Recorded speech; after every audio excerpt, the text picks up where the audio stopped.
আছি, আর জানি না কতক্ষণ হরিবাসরে থাকবো। আবার আপনাদের সঙ্গে কাল থেকে আর দেখা হবে না, আবার কবে দেখা হবে জানি না। এই আছি এই নাই, নিঃশ্বাসে বিশ্বাস নাই। যদি আবার কৃপা করে ডাকেন আপনাদের পয়সাগুলো নেওয়ার জন্য আবার আসবো। জয় রাধে, নিতাই গৌর প্রেমানন্দে হরি বল। তাই চলুন একটু আমার সঙ্গে গাইবেন, হাত তুলে চলুন। লজ্জা ঘৃণা ভয় পরিত্যাগ করে সবাই মিলে গাইব। হরি হরয়ে নম কৃষ্ণ যাদবাই নম, হরি হরয়ে নম কৃষ্ণ যাদবাই নম, হরি হরয়ে নম কৃষ্ণ যাদবাই, হরি হরয়ে নম কৃষ্ণ যাদবাই নম, আবার যাদবাই মাধবাই কেশবাই নম, যাদবাই কেশবায় নম, আবার যাদবাই মাধবাই কেশবাই নম, যাদবাই মাধবাই কেশবায় নম। জয় নিতাই। এতক্ষণ আমি আর আমার সম্প্রদায়ের ছেলেগুলো গাইছিল, এবার আমি গাইবো আর আপনারা গাইবেন। এই যারা যারা এসেছে আমার সঙ্গে তারা কিচ্ছু বাজাবে না, আমি বলবো তারপর আপনারা বলবেন। একটু জোরে বলবেন না, কারণ আমি মাইক নিয়ে গাইছি তো। চলুন জোরে জোরে হাতে তালি দিয়ে হরি হরয়ে নম কৃষ্ণ যাদবাই,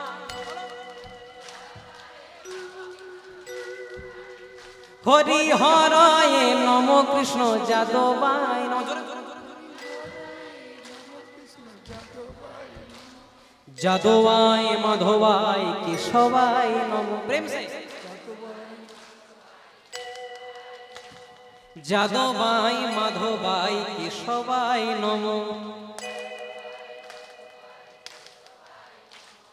গোপাল গোবিন্দ রাম শ্রী মধুসূদন,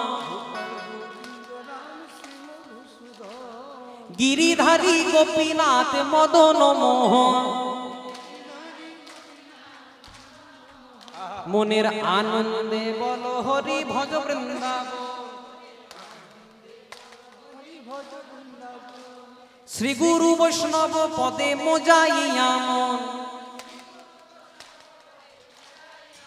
বাহ, এমনি যদি জানতাম এদেরকে তো আনতামই না গো।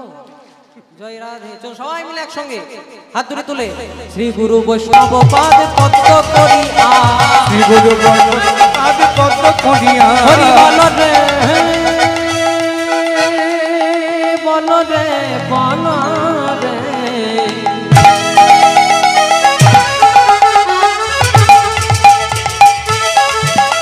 হরি বল রে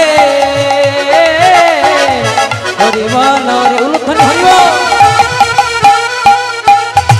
শ্রী গুরু বৈষ্ণব পাদ পদ্ম করিয়া, শ্রী গুরু বৈষ্ণব পাদ পদ্ম করিয়া, এবার নাম সংকীর্তন গাই নরোত্তম দাস, নাম সংকীর্তন গায় নরোত্তম দাস, নাম সংকীর্তন গায় নরোত্তম দাস। হরি বল হরি বল হরি বল, হরি বল হরি বল হরি বল হরি বল, হরি বল হরি বল হরি বল হরে।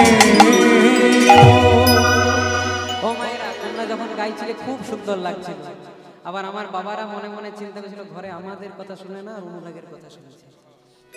জয় রাধে। আমার কথা শুনে নাই বাবা, হরিনামের কথা শুনছে। জয় রাধে। আর বাবারা কত সুন্দর গাইছিলেন। বাবারা তো বাড়িতে কিছু বলতে পারে না ভয়ে, বাড়িতে গেলে মায়েরা শুধু নুন নাই চাল নাই। আচ্ছা বলুন তো মায়ের একটা কথা বলো, কিছু মনে করবেন না তো? তাহলে বলতে পারেন। হ্যাঁ আচ্ছা বলুন তো, স্ত্রীকে ইংরেজিতে কি বলে? হ্যাঁ, ওয়াইফ। ওয়াইফের বানান কি? হ্যাঁ, WIFE। বাহ, আপনাদের কাছে ইংরেজিটা শিখতে হবে। জয় রাধে। শুনুন, ওয়াইফের একটা খুব সুন্দর মানে আছে, যদি বলেন তো বলবো। হ্যাঁ, কারা কারা শুনতে চান হাত তুলুন। বাহ, জয় রাধে। তাহলে শুনুন মানেটা। Wife, WIFE। ডাব্লিউ তে হয় উইদাউট, আই এ হয় ইনফরমেশন, এফ এ হয় ফাইট, আর ইয়ে হয় এভরি টাইম। মানে যে বিনা কারণে সবসময় ঝগড়া। না আপনাদের কথা বলি না, আপনারা আমার লক্ষ্মী মান। জয় রাধে। তাহলে কালিয়নাগ করেছে কি, খুব মন দিয়ে শুনবেন, একবার করে রসিকতা করবো, কিছু মনে করবেন না। এই কালিয়নাগ করেছে কি, মনে মনে চিন্তা করছে গোবিন্দ যখন আমাকে বিষ দিয়েছে, তাহলে আমি বিষ দিয়েই সেবা করব। এই মনে মনে চিন্তা করে তার বৃষ্টি প্রয়োগ করেছে, দিল দিল বিষ, উগারে দিল কালিন্দির এক জলে। আর যেই না বৃষ্টি প্রয়োগ করেছে মা, বিষের ফলে হয়েছে কি, বলে বিষ উথলিছে জলে, প্রাণে যদি যাই তুলে, বিষ উথলিছে জলে, প্রাণে যদি যাই তুলে, বিষ উথলিছে জলে, বিষ উথলিছে জলে, বিষ উথলিছে জলে, প্রাণে যদি যাই কুলে। বিষ উথলিছে জলে, প্রাণে যদি যাই কুলে। দেখবেন মায়েরা যারা যারা রান্না করেন তারা ভালো বুঝবেন। দেখবেন যখন আমরা দুধ গরম করতে দিই গ্যাসের মধ্যে, যখন একটু প্রেসার বেড়ে যায় তখন দেখবেন দুধটা উথলে উথলে পড়ে, পড়ে না? তেমনি যেই না কালীয়নাগ তার বিষটা প্রয়োগ করেছে, এমন বিষের তেজ যে বিষটা কিন্তু উথলে উথলে পড়ছে। বিষ উথলিছে জলে, প্রাণে যদি যাই কুলে। বিষ উথলিছে জলে, প্রাণে যদি যাই কুলে। বিষেরও বাতাস পাইয়া মরে, বিষের বাতাস পাইয়া মরে। তারা বিষেরও বাতাস পাইয়া মরে, তারা বিষের বাতাস পাইয়া মরে। বলছে বিষ উথলিছে জলে, প্রাণ যদি যাই কুলে, বিষেরও বাতাস পাইয়া মরে। মানে কালীয়নাগের এত বিষের জ্বালা যে বিষ জলটা পান করতে হয় না, ওই বিষের জলের গন্ধ নিলেই মানুষ মারা যায়। আর কে কে মারা যাচ্ছে বলে, কে তরুলতা, গুলম,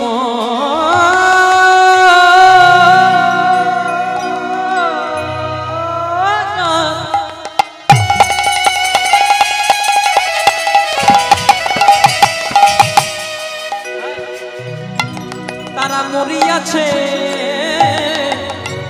কত শত বৃক্ষগুল মলতা।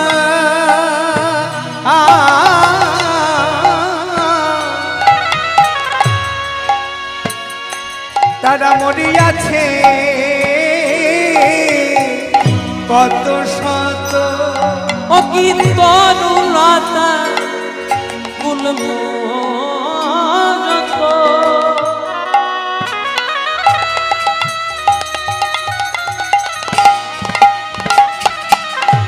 তারা মরিয়াছে কত শত। বৃক্ষলতা গুল্ম যত, তারা মরিয়াছে কত শত। তারে আর বিষ জ্বালা সহিতে না পারে গো।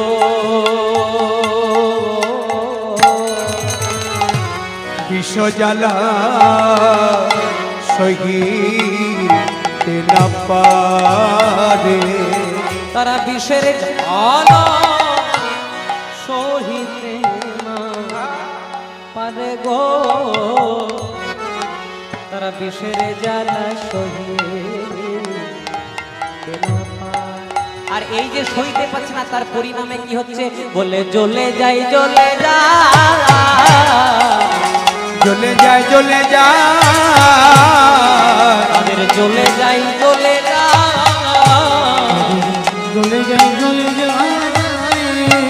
বলে বিষের জ্বালাই সর্বঙ্গ, জ্বলে যায় জ্বলে যায়।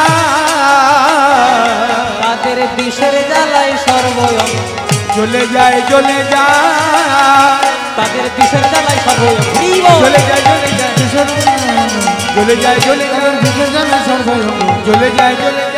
তারা বিষ জ্বালা সহিতে না পারে গো। বিষ জ্বালা সহিতে না পারে। বিষ উথলিছে জলে, প্রাণ যদি যাই কুলে, বিষেরও বাতাস পাইয়া মরে। আর এই বিষের বাতাস পেয়ে কে কে মরে যাচ্ছে? তরুলতা গুল্ম যত মরিয়াছে কত শত, তারা বিষ জ্বালা সহিতে না পারে। কালীয়নাগ যেই না বৃষ্টি প্রয়োগ করেছে, অমনি তরুলতা গুল্ম বৃক্ষ আদি সবাই এক এক করে প্রাণ ত্যাগ করছে। যে কালীদহে সবাই আজকে জল পান করতে যেত, সেই কালীদহের জলে যখন থেকে কালীয়নাগ এসেছে, এমন বিষ প্রয়োগ করে দিয়েছে, এখন আর জল পান করতে হয় না, ওই জলের কাছে গেলে জলের গন্ধটা নিলেই মারা যায়। পশুকুল পক্ষীকুল মনে মনে চিন্তা করলো, এইভাবে যদি কালীয়নাগ তার সুতীব্র বিষ এক এক করে প্রয়োগ করতে থাকে, আমরা তো সকলে মারা যাব, আমরা তো প্রাণে বাঁচবো না। বৃন্দাবনের বৃক্ষ লতা তরু আদি গুল্ম সবাই তো মারা যাবে। সবাই মিলে গোবিন্দ চন্দ্রের শরণ নিলেন, হে দয়াময়, হে কৃপাময়, আমরা কোন অপরাধের অপরাধী বলে দাও না দয়াময়, যে অপরাধে আমাদেরকে কালিয়নাগের বিষের জ্বালাতে প্রাণ ত্যাগ করতে হচ্ছে, একবার বলে দাও। আর কি হয় জানো, বলে তাহার ওই উপরে বাই, উপরে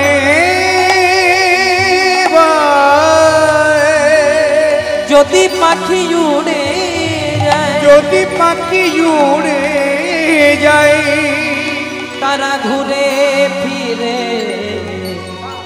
তেজয়ে পানা, তেজয়ে গে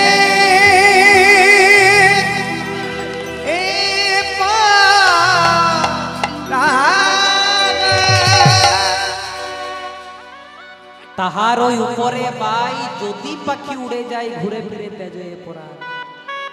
কালিয়নাগের কেমন বিষ জানেন মা, ওই পাখিটা যদি জলটার উপরে উঠতে উঠতে যায়, ওই বিষের বাতাসটা পেয়ে পাখিটাও মৃত্যুর কোলে ঢলে পড়ে। সবাই মিলে চিৎকার করলো, উঠলো, হে দয়াময়, আর দেরি করো না, আর বেশি দেরি করো না, তুমি যদি দেরি করে দাও বৃন্দাবনের তরু লতা গুল্ম আদি সবাই তো মারা যাবে। তাই এক এক করে সবাই যখন গোবিন্দকে ডাকতে লাগলো, রাত্রিবেলায় গোবিন্দ চন্দ্র ঘুমিয়েছিলেন, ঘুম থেকে হঠাৎ গোবিন্দের আজ যেই না আর্তনাদটা শুনেছেন, ভক্তের আর্তনাদ তো ভগবান আগে শুনতে পাই, তাই যেই না শুনেছে গোবিন্দ চমকে উঠে। গোবিন্দ চন্দ্র রাত্রিবেলায় স্থির করলেন, ওগো পশুকুল, ওগো পক্ষীকুল, তোমরা চিন্তা করো না, যে কালিয়নাগের জন্য আজকে তোমাদের এই অবস্থা, তোমাদেরকে কথা দিলাম কালকে সকালবেলায় ওই কালীদহে গিয়ে আমি কালিয়নাগের দর্প চূর্ণ করব। এই চিন্তা করে আজ করেছে কি মা, আজ ভগবান শ্রীকৃষ্ণ সকাল হতে না হতে উঠে গেছে। এর থেকে কি প্রমাণ পাওয়া গেল মা, যে কারণে আজকে আপনাদেরকে এই লীলাটা শ্রবণ করানো, ভক্তরা এমন ভাবে ডাকলো, ভগবান কিন্তু সাড়া দিতে বাধ্য গো। আমরা অনেকে বলি না যে আমরা যখন ভগবানকে ডাকি ভগবান সাড়া দেয় না কেন, ডাকটা তো ডাকার মতো হতে হবে গো। ডাকটা যদি ডাকার মতো না হয় তাহলে ভগবান সাড়া দেয় না।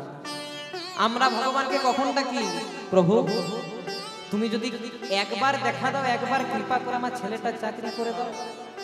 সেদিন ভগবান মনে মনে হাসে আর হেসে হেসে পরে বলে, বাবা রে, সারা জনমটা আমাকে মনে পড়লো না, যখন ছেলেটা বাড়িতে ঘুরে বেড়াচ্ছে, কোনো চাকরি নাই, বেকার হয়ে ঘুরে বেড়াচ্ছে, তখন আমার কথা মনে পড়লো। আর সারা জীবনটা আমাকে কোনোদিনও ডাক দিয়ে না, আর ছেলের চাকরির বেলায় আমাকে হঠাৎ ডাকলো।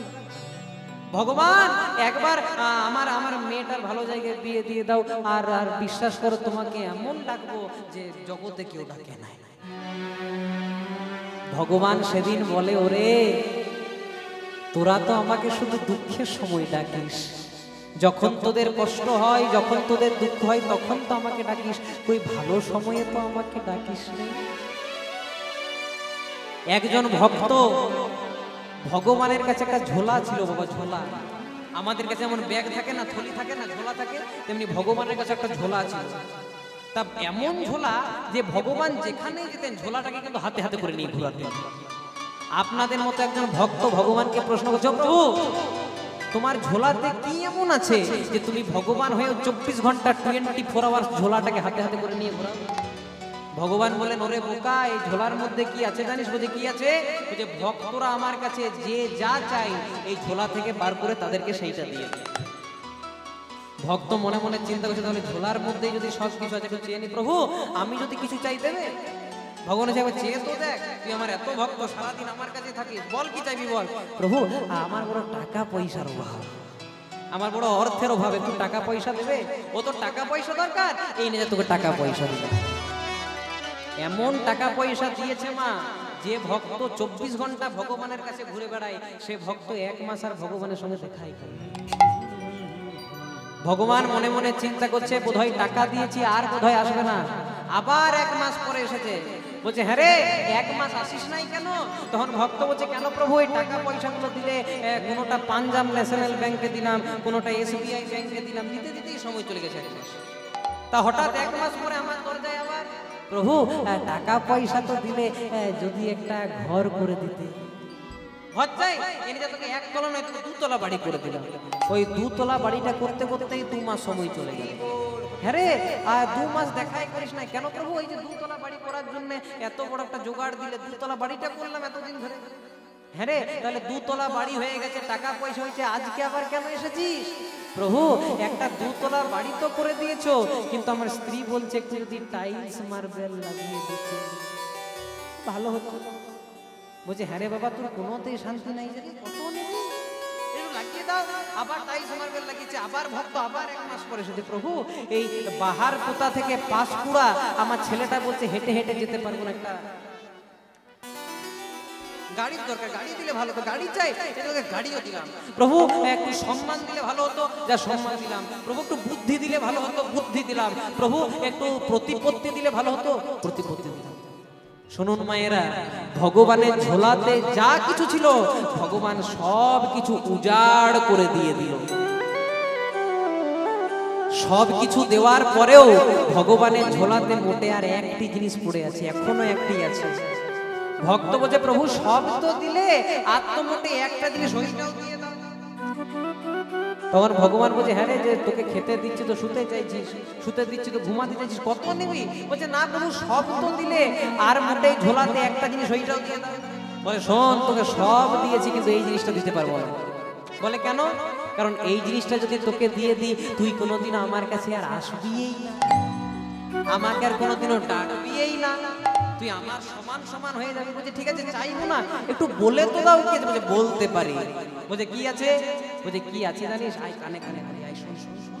এসেছে বলছে শোন, তোকে টাকা পয়সা দিলাম, তোকে গাড়ি বাড়ি দিলাম, তোকে জমি সম্পত্তি দিলাম, তোকে সম্মান প্রতিপত্তি, জগতের সব অশান্তিগুলো তোকে দিলাম, কিন্তু একটা জিনিস দিই নাই বাবা, যেটা সকলকে আমি দিই না, যে জিনিসটার নাম হলো শান্তি। তাই গৌর হরি বল, হরি বল। ভগবান শান্তি সবাইকে দেয় না মা, কারো কোটি কোটি টাকা, কিন্তু যতক্ষণ না রাত্রিবেলায় 2 টাকার ঘুমের ট্যাবলেট খাই ঘুম হয় না। ডাক্তারবাবু ভালো করে জানবেন তো। জয় রাধে, হরে কৃষ্ণ। তাই ভগবান শান্তি কোথায় আছে? যেখানে আজকে আপনার রাত্রি জেগে বসে আছেন। দেখুন মা, এত রাত্রি জেগে বসে আছেন, আপনাদের কোনো আপনাদের এই কীর্তন শুনলে কি কিছু উপকার হবে? যদি বলেন টাকা পয়সা পাবেন কি, আমি বরং কীর্তন করলে টাকা পয়সা পাবো, আপনারা কিছু পাবেন? তাও কেন বসে আছেন? কারণ আপনারা জানেন যে এই কৃষ্ণ নামে একদিন কৃষ্ণ নামে, হরি নামে, হরি নামে। কৃষ্ণ কোথায়? যদি প্রশ্ন করেন কৃষ্ণ কোথায়, কোন মন্দিরে, কোন মসজিদে, কোন গুরুদুয়ারে, কোন চার্চে, কৃষ্ণ কোথায়? উত্তরটা হবে কৃষ্ণ কোথায়। যাকে আল্লাহ বলছেন, তাকে ভগবান বলছেন, তাকে শিব বলছেন, তাকে কালী বলছেন। অতএব যদি অন্তরে ভক্তি থাকে, একটি ভক্তির টানে সকলে দেখা দেয়নি। তাই গৌর প্রেমানন্দ হরি বল, হরি বল। ভক্তি যার কৃষ্ণ তার সর্বশাস্ত্রে কয়, ভক্তি না থাকিলে কৃষ্ণ দেখিলেও বা কি হয়? আপনার মনে যদি ভক্তি থাকে, ওই মাটির বিগ্রহটাকে, সিমেন্টের বিগ্রহটাকে দেখে মনে মনে চিন্তা করবেন স্বয়ং ভগবান এর মধ্যে আছে। আর যদি মনে ভক্তি না থাকে, যদি স্বয়ং ভগবান নেমে চলে আসে, তাও মনে মনে চিন্তা করবেন এটা মাটির বিগ্রহ ছাড়া কিছু নয়। তাই এর থেকে খুব দামি একটা কথা মনে পড়ে যায়, বলে আমি পিঞ্জর খুলে দিয়েছি, যা কথা বলার সবই বলে দিয়েছি। গাইব? হাতে হাতে করতালি সেবাটা দিতে হবে, আর বেশিক্ষণ গাইবো না। চলুন একটু হাতে তালি দিয়ে। আমি পিঞ্জর খুলে দিয়েছি, যা কথা বলার সবই বলে দিয়েছি, যারে যারে উড়ে যা, যারে যারে উড়ে যা। উলুধ্বনি সেবা দিয়ে সব। পিঞ্জর খুলে দিয়েছি, যা কিছু বলার ছিল বলে দিয়েছি, যারে যাবে উড়ে যা, যারে যাবে যদি যা। আমি পিঞ্জর খুলে দিয়েছি, যা কথা বলার সবই বলে দিয়েছি, যারে যারে উড়ে যা, যারে যারে উড়ে যা। তাই বলবো পিঞ্জর খুলে দিয়েছি, যা কিছু বলার ছিল বলে দিয়েছি। যারে যাবে উড়ে যা, যারে যাবে উড়ে যা। আর কতদিন থাকবি পাখি খাঁচার ভিতরে, একদিন খাঁচা ছেড়ে যাবে উড়ে। আর কতদিন থাকবি পাখি খাঁচার ভিতরে, একদিন খাঁচা ছেড়ে যাবে যে উড়ে। মায়েরা বলছে পিঞ্জর খুলে দিয়েছি মানে, গানটা আধুনিক হলে খুব ভালো মানে। পিঞ্জর খুলে দিয়েছি মানে আমাদের 3.5 হাতের দেহ পিঞ্জর। পিঞ্জরের মধ্যে কি আছে? প্রাণরূপী পাখি। যতক্ষণ শরীরের মধ্যে থাকবে প্রাণ ততক্ষণই দাম। আর যখনই শরীর থেকে প্রাণটা বেরিয়ে যাবে, আপনার নাম অমুক, আমার নাম অমুক, এই নামে কেউ ডাকবে না। কেউ বলবে লাশ, কেউ বলবে ডেড বডি, কেউ বলবে মোরা। মেডিসিনের কারখানায় যখন একটা মেডিসিন তৈরি হয় বাবা, পেছনে লেখা থাকে এক্সপায়ার ডেট, মানে ওষুধটাকে কখন ব্যবহার করা বন্ধ করতে হবে। তেমনি ভগবানের কারখানাতে আমরাও তৈরি হয়েছি, পেছনে অ্যাভেলেবেল আছে এক্সপায়ার ডেট। পার্থক্য কি? ওষুধের গায়ে এক্সপায়ার ডেট লেখা থাকলে সেটাকে আমরা বুঝতে পারি, ফেলে দিই। কিন্তু যেদিন আমাদের গায়ে এক্সপায়ার ডেট লেখা থাকবে, সেদিন যদি আসে ডাক্তার, তাহলে ধরবেন, যদি আসে ডাক্তার, কি করে রে ভাই মেডিকেল সায়েন্সের ডাক্তার? যেদিন আপনার গোবিন্দের ডাক আসবে, সেদিন আপনি ভেলোরেই যান, অ্যাপেলোতেই যান, ইএনটি দেখান, এমডি দেখান, কেউ বাঁচাতে পারবে? কেউ বাঁচাতে পারবে না মা।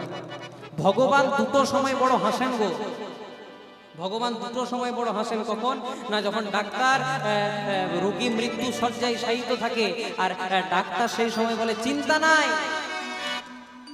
আমি আছি। জয় রাধে। মৃত্যু শয্যায় রোগী শায়িত, আর সেই সময় ডাক্তার বলে চিন্তা নাই, আমি আছি। সেদিন ভগবান বলে তুই কতদিন বাঁচবি তার গ্যারান্টি নাই, আবার তুই বলছিস আমি আছি। জয় রাধে। আর ভগবান কখন আসেন?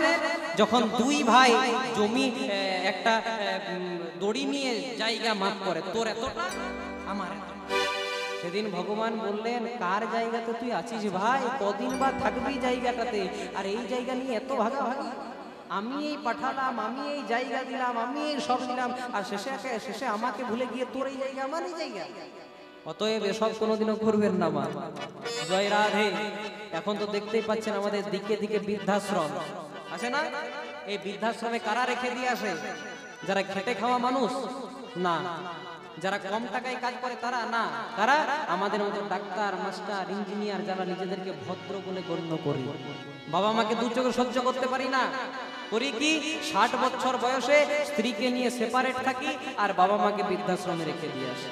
তাই তো নচিকেতা অনেক দুঃখে গান লিখলেন, স্বামী স্ত্রী আর অ্যালসেসিয়ান জায়গা বড় কম, আর আমার ঠিকানা তাই নিতাই গৌর প্রেমানন্দে হরি হরি। তাই চলুন এগুলোকে যদি দূর করতে হয় কি করতে হবে? রাধা গোবিন্দ নাম বলো রে, রাধে রাধে, রাধে রাধে, রাধে রাধে। আস্তে, যাদের হাত আছে তারাই তুলুন, যাদের হাত নাই তোলা দরকার। এবার দেখি কাদের আছে।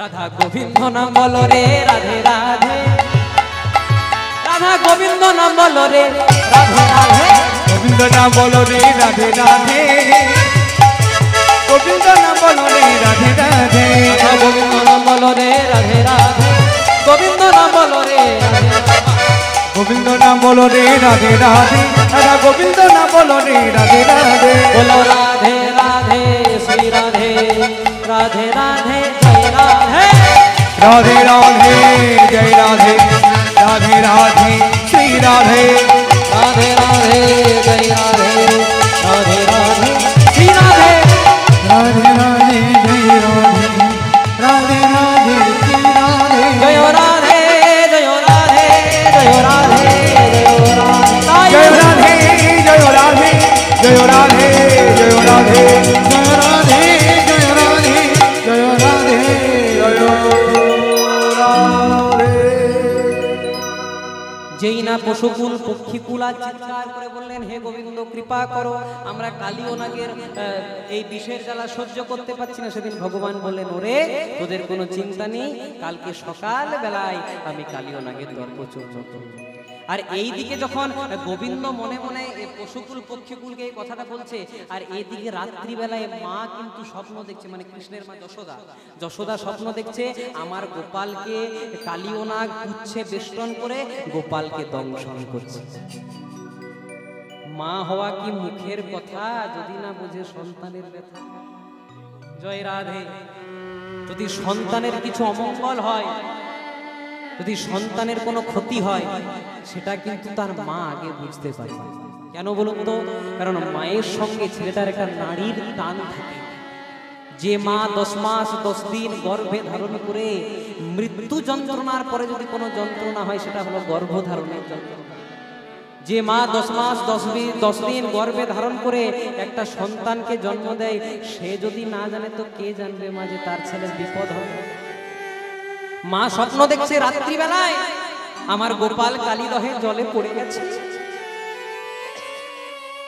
আর কালীও না গোপালকে খুঁজছে বেষ্টন করে দংশন।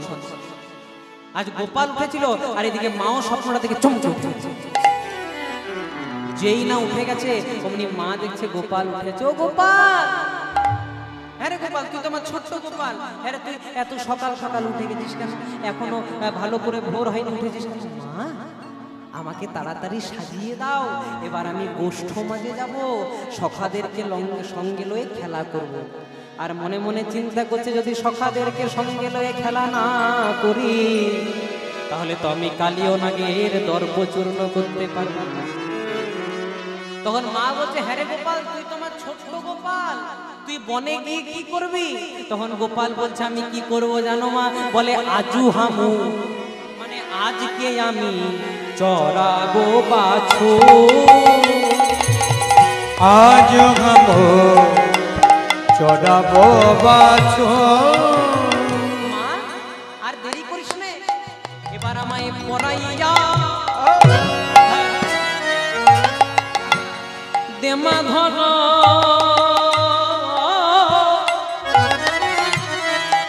আর মন্ত্র পড়ি বাঁধো চূড়া। পড়াইয়া দাও মা ধরা,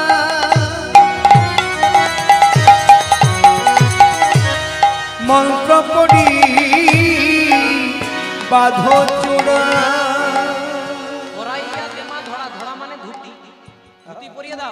আর মন্ত্র পড়ি বাঁধ চূড়া, মানে আমাকে মাথায় চূড়া বেঁধে দাও। আরে চরণে পরাহ, আস্তে কি পরা? হ্যাঁ, আমার কীর্তন করার স্বার্থ। দেখুন কত সুন্দর মন্ত্র দিয়েছে। ওই যে নূপুর চরণে পরাহ, নূপুর মা চরণেতে পরাহ নূপুর। ও গোপাল, হ্যাঁ রে, তা গোপাল তোকে কেমন করে সাজাবো? বলে কেমন করে সাজাবে জানো মা? বলে অলকা তিলকা ভালে বনমালা দেমা গলে। অলকা তিলকা ভালে বনমালা দেমা গলে, সাজাও মা।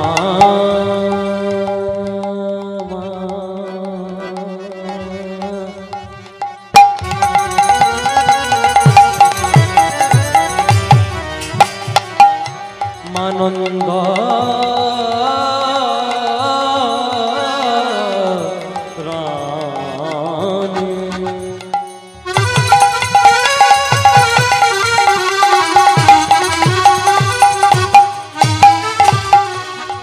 ভালো করে, ভালো করে, ভালো করে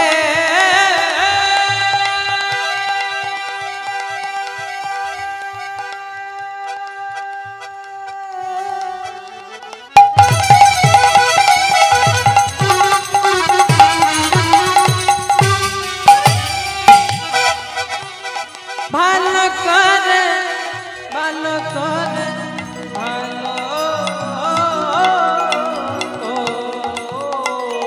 করে, ভালো করে সাজাইলে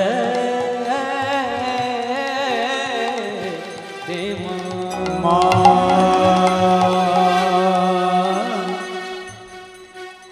বৌমা জননী মা, ও গো মা মা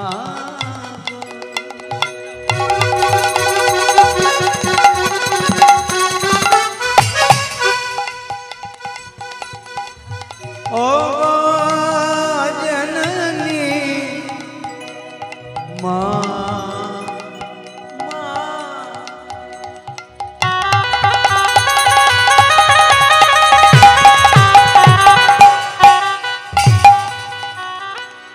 ও গো মা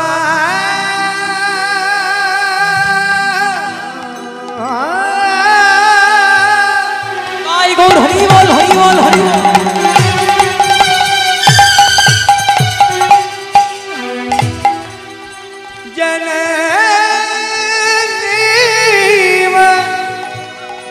ও গো ও গো আমার জননী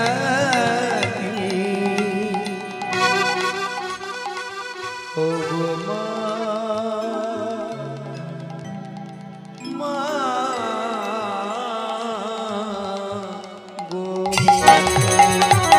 লোকা তিলকা ভালে বনমালা নেমাগলে লোকা তিলকা ভালে বনমালা দিমা করে মনিয়া বাসি রে মোর হাতে হাতে মোহনিয়া বাসি দামা হাতে হাতে বাসি দামা হাতে আবার শ্রীদাম সুদাম দাম সুবলাদি ওম সুমা শ্রীরাম সুদাম রাম সুমলাদি অংশুমা বলে শ্রীদাম সুদাম দাম সুবলাদি ওম সুমা সুমল সুদাম রাম সুমলাদি অংশুমা তারা দাঁড়াইয়া আছে রাজপথে মা গো দাঁড়াইয়া আছে রাজপথে মা গো তারা দাঁড়াইয়া আছে রাজপথে মা গো দাঁড়াইয়া আছে রাজপথে মা আমায় সাজাইয়ে দাও মা সাজাইয়ে দাও মা সাজাইয়ে দাও মা সাজাইয়ে দাও যাবো মা গো গোষ্ঠ মাঝে সাজাইয়ে দাও মা আমি যাবো মা গো গোষ্ঠ মাঝে সাজাইয়ে দাও মা একবার হরি হরি হরি বলে সাজাইয়ে দাও মা হরি হরি হরি বলে সাজাইয়ে দাও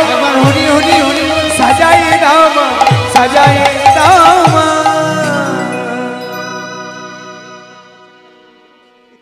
জয় রাধে বলছে অলকা তিলকা ভালে বনমালা দিমা গলে মোহনিয়া বাসি দে মোর হাতে অলকা তিলকা তিলক মানে আমরা যেটা করি কপাল অলকা অলকাকে দু রকম ভাবে ধরা হয় কোন জায়গায় লেখা থাকে অলকা মানে হচ্ছে কাজল আবার কোন শাস্ত্রে কোন জায়গায় লেখা থাকে যে অলকা মানে হচ্ছে দেখবে তিলকের পাশে সে হলুদ দেয় না তো ওইটাকে অলকা বলে অলকা তিলকা ভালে বনমালা দিমা গলে এই যে আপনাদের পক্ষতে আমাকে এত সুন্দর একটা মালা দেওয়া হয়েছে আমার চেয়েও ভারী যদিও মালাটা জয়নিতায় তা অলকা তিলকা ভালে বনমালা দিমা গলে মানে মা একটা বনমালা পরিয়েছে তখন তো রজনীগন্ধার মালা ছিল না তো একটা বনমালা পরিয়ে দিয়েছে মোহনিয়া বাসি দে মোর হাত আর শ্রীদাম সুদাম দাম সুবলাদি অংশুমান তারা দাঁড়াইয়া আছে না আজ সকালে মা কি বলছে ও মা আর দেরি করিস নে মা তাড়াতাড়ি তো গোপালকে আমাদের সঙ্গে দে আমাদের দেরি হচ্ছে না তখন বলছে শোন না খোকা আমি একটা স্বপ্ন দেখেছি যে কালিও নাগ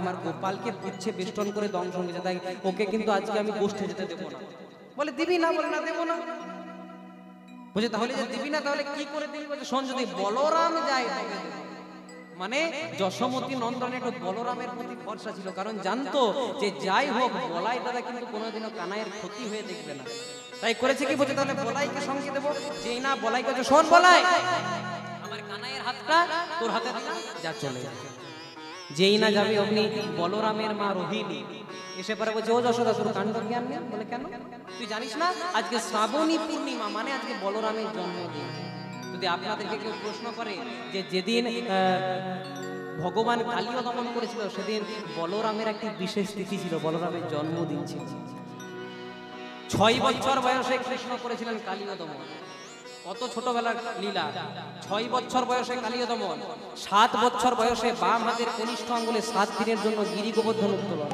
আর 8 বছর হেডব্রিক করে দিলেন 3টে বছরে 3টে বড় বড় লীলা করে দিলেন আর 8 বছর বয়সে বলেন সর্বশ্রেষ্ঠ লীলা যার নাম হলো রাসলীলা মায়েরা অপরাধ মার্জনা করবেন এখানে একটা কথা বলি আপনাদের বাড়িতে দেখবেন অনেকের বাড়িতে ক্যালেন্ডার আছে যে ক্যালেন্ডারে ভগবান কৃষ্ণ গাছের ডালে বসে আছে বাঁশি বাজাচ্ছে আর ব্রজগোপীদের বস্ত্রগুলো নিয়ে আছে আর ব্রজগোপীরা এইভাবে জলের মধ্যে লজ্জা নিবারণ আছে আপনাদেরকে বলি যাদের যাদের বাড়িতে এই ক্যালেন্ডার আছে আমার কীর্তন শোনার পরে কালকে গিয়ে ক্যালেন্ডারগুলো জলে ভাসিয়ে দেবে যদি বলেন কেন যেদিন ভগবান রাস করেছিলেন রাসলীলা সেদিন ভগবানের বয়স কত ছিল 8 বছর 8 বছরের শিশুর মধ্যে কোনোদিনও কামনা বাসনা আছে কোনোদিনও আসে না আর আমরা ক্যালেন্ডারে যে কৃষ্ণকে বসিয়ে দিই বাবা সেই কৃষ্ণের বয়স মিনিমাম 18+। মানে 18 চেয়ে আরো বড়, মানে সেটা নাবালক নয়, সেটা সাবালক।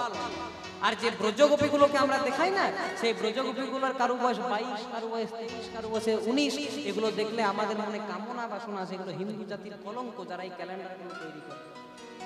আবার এখন আমাদের যা সমাজের অবস্থা, আমরা একটা মুরগি দোকান খুলি, সেটা তাহলে কি শ্রীকৃষ্ণ ব্রয়লার। হ্যাঁ বাবা, তুই মুরগির দোকানেও কৃষ্ণকে ছাড়বি না? শ্রী গোবিন্দ সুহাস, রাধারানী সুহাস, মানে জুতোতে রাধারানী চলে এলো। এগুলো একদম গ্রহণ করবেন না। আমি যতদূর এই সোশ্যাল মিডিয়া, এগুলো ছোট্ট মিডিয়া, এর মাধ্যমে প্রচার করতে চাই, এগুলো হলে আমাদের নিজেদের একটু কলঙ্ক হয় না, তাহলে আমরা জগৎকে কি শিক্ষা দেব? আমাদেরকে নিয়ে তখন, আমাদের ধর্মকে নিয়ে তো লোকে 4-5টি কথা বলবেই মা। অতএব আমরা যদি নিজেরা সচেতন হয়, আমরা যদি নিজেদের পথটা নিজেরা দেখতে পাই, তাহলে একদিন এই পথের টানে একদিন পথের কাঙাল গোবিন্দ আমাদের দরজায় আসবে। নিতাই গৌর প্রেমানন্দে হরি হরি। তাহলে দেখুন ও মায়েরা, কি বললাম? তাহলে যেদিন কৃষ্ণ কালিয়া দমন করেছিল, সেদিন বলরামের কি ছিল? বলরামের জন্মদিন। এবার বলরাম যখন গেল না, বলছে ঠিক আছে, তাহলে আমি একজনাকে পাঠাতে পারি কৃষ্ণের সঙ্গে, কি, যার নাম ছিল শ্রীদাম। শ্রীরামকে বললাম, শোন শ্রীরাম, আমার আজকে তো কৃষ্ণকে বনে যেতে দিতে ইচ্ছে করছে না। বলে কেন? কেন? তোর ত্রেতা যুগের কথা মনে নেই? আর কৃষ্ণ মনে মনে চিন্তা করছে, মায়ের আমার সব কথা মনে আছে। আচ্ছা বলো তোমার ত্রেতা যুগে কি হয়েছিল? বলে কেন জানিস না? যেদিন ত্রেতা যুগে রামচন্দ্র পিতৃ সত্য পালন করার জন্য বনে গেল, সেদিন কি হয়েছিল জানিস? সেদিন ঘরে গেল পিতামারা, আর বনে হলো সীতাহারা। ঘরে গেল পিতামারা, বনে হলো সীতাহারা। ঘরে গেল পিতামারা মানে রামচন্দ্র বনে যখন গেলেন, তখন ঘরে রামের বাবার কি নাম ছিল? রাজা দশরথ মারা গেলেন, আর বনে সীতাহারা মানে রাবণ রাজা সীতাকে হরণ করে নিয়ে চলে গেল। আর কি হয়েছিল? বলে সেদিন শক্তিশালে পড়িল লক্ষ্য, শক্তিশালে পড়িল লক্ষ্য।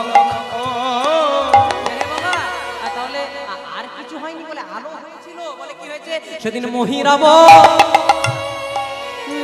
ছলি দুই ভাই ধৃত বলি, মহিরাব নীল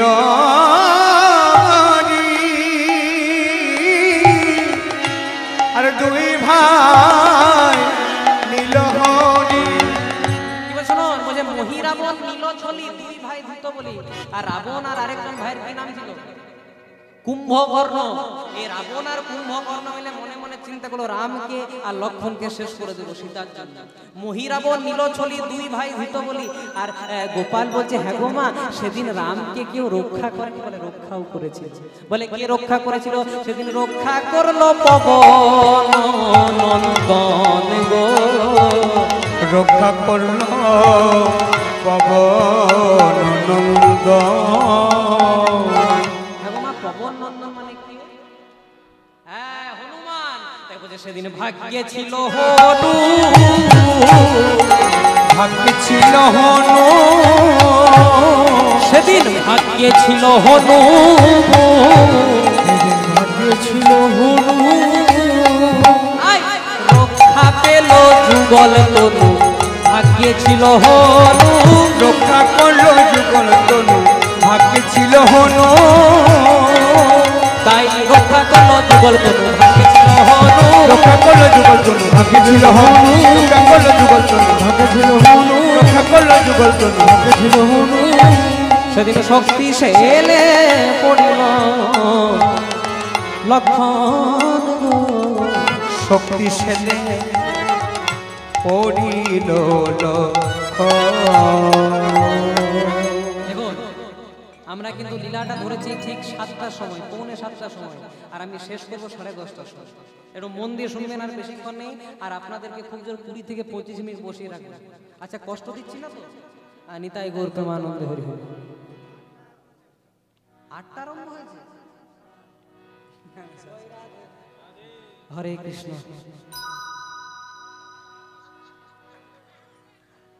তবে যে শক্তিশালী পড়িল লক্ষণ মহিরা বনে নীল ছলি দুই ভাই ধৃত বলি রক্ষা করল পবন পাবন রক্ষা করল পবন পাবন নন্দ রক্ষা করল পবন পাবন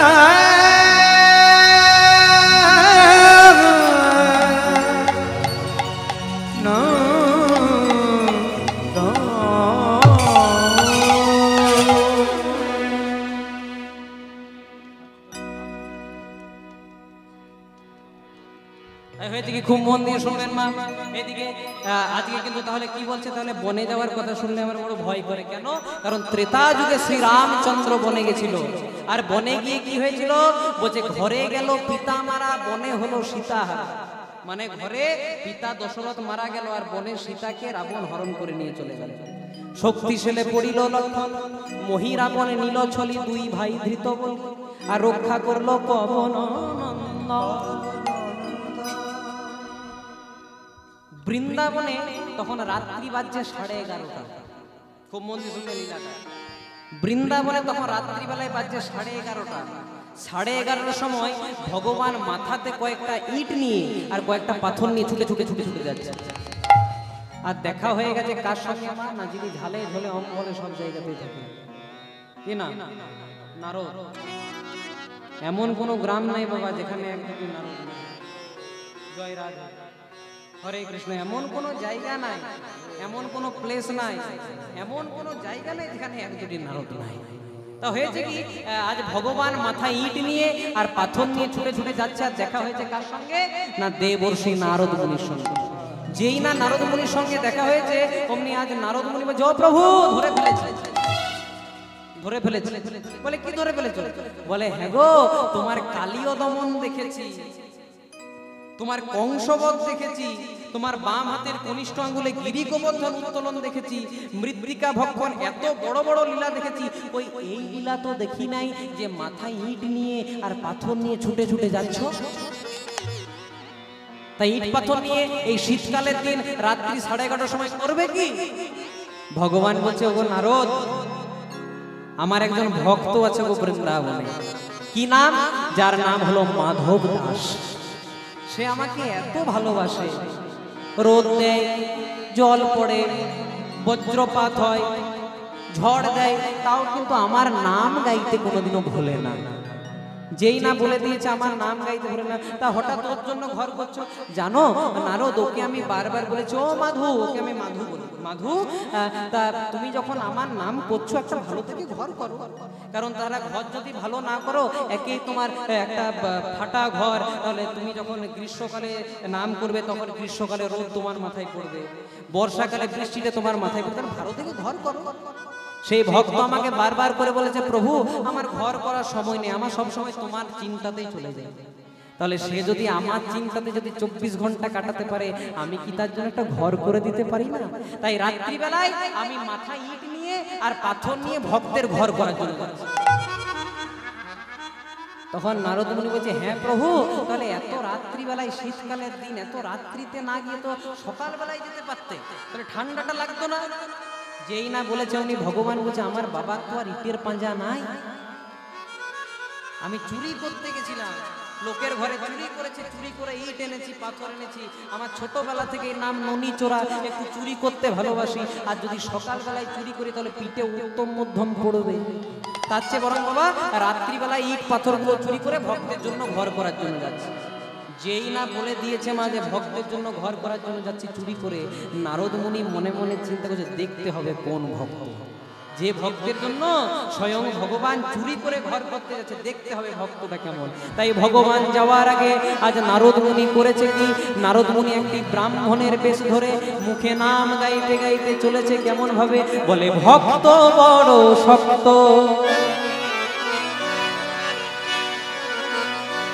পণ্ডিত রইল বসে, বৃক্ষ বৃক্ষের ফলটি বৃক্ষে রইল, শুধু বৃত্ত গেল খসে। ভক্ত বড় শক্ত,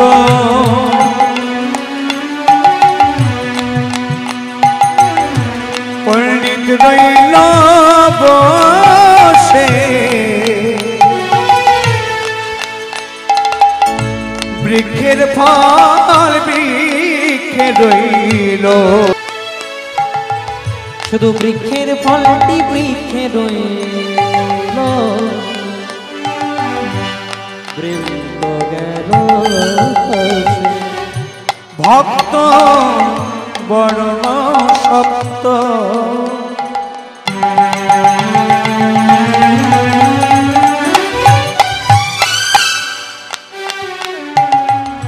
পণ্ডিত রইল বসে,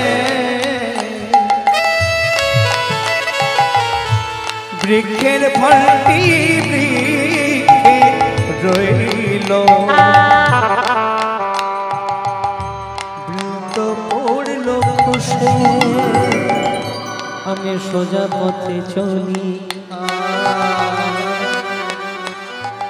আর কৃষ্ণ কথা বলি, মনে কোনো ব্যথা পেলে কৃষ্ণের কাছে বলি। সোজা পথে চলি, মুখে কৃষ্ণ কথা বলি, মনে কোনো দুঃখ পেলে কৃষ্ণের কাছে বলি। তাই কৃষ্ণ ভজ কৃষ্ণ জপ,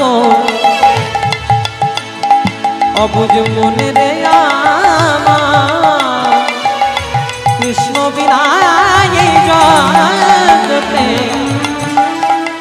মোদের গতি নহিয়া। সবাই মিলে গাইব হরে কৃষ্ণ হরে কৃষ্ণ, কৃষ্ণ কৃষ্ণ হরে হরে, হরে রাম হরে রাম, রাম রাম হরে।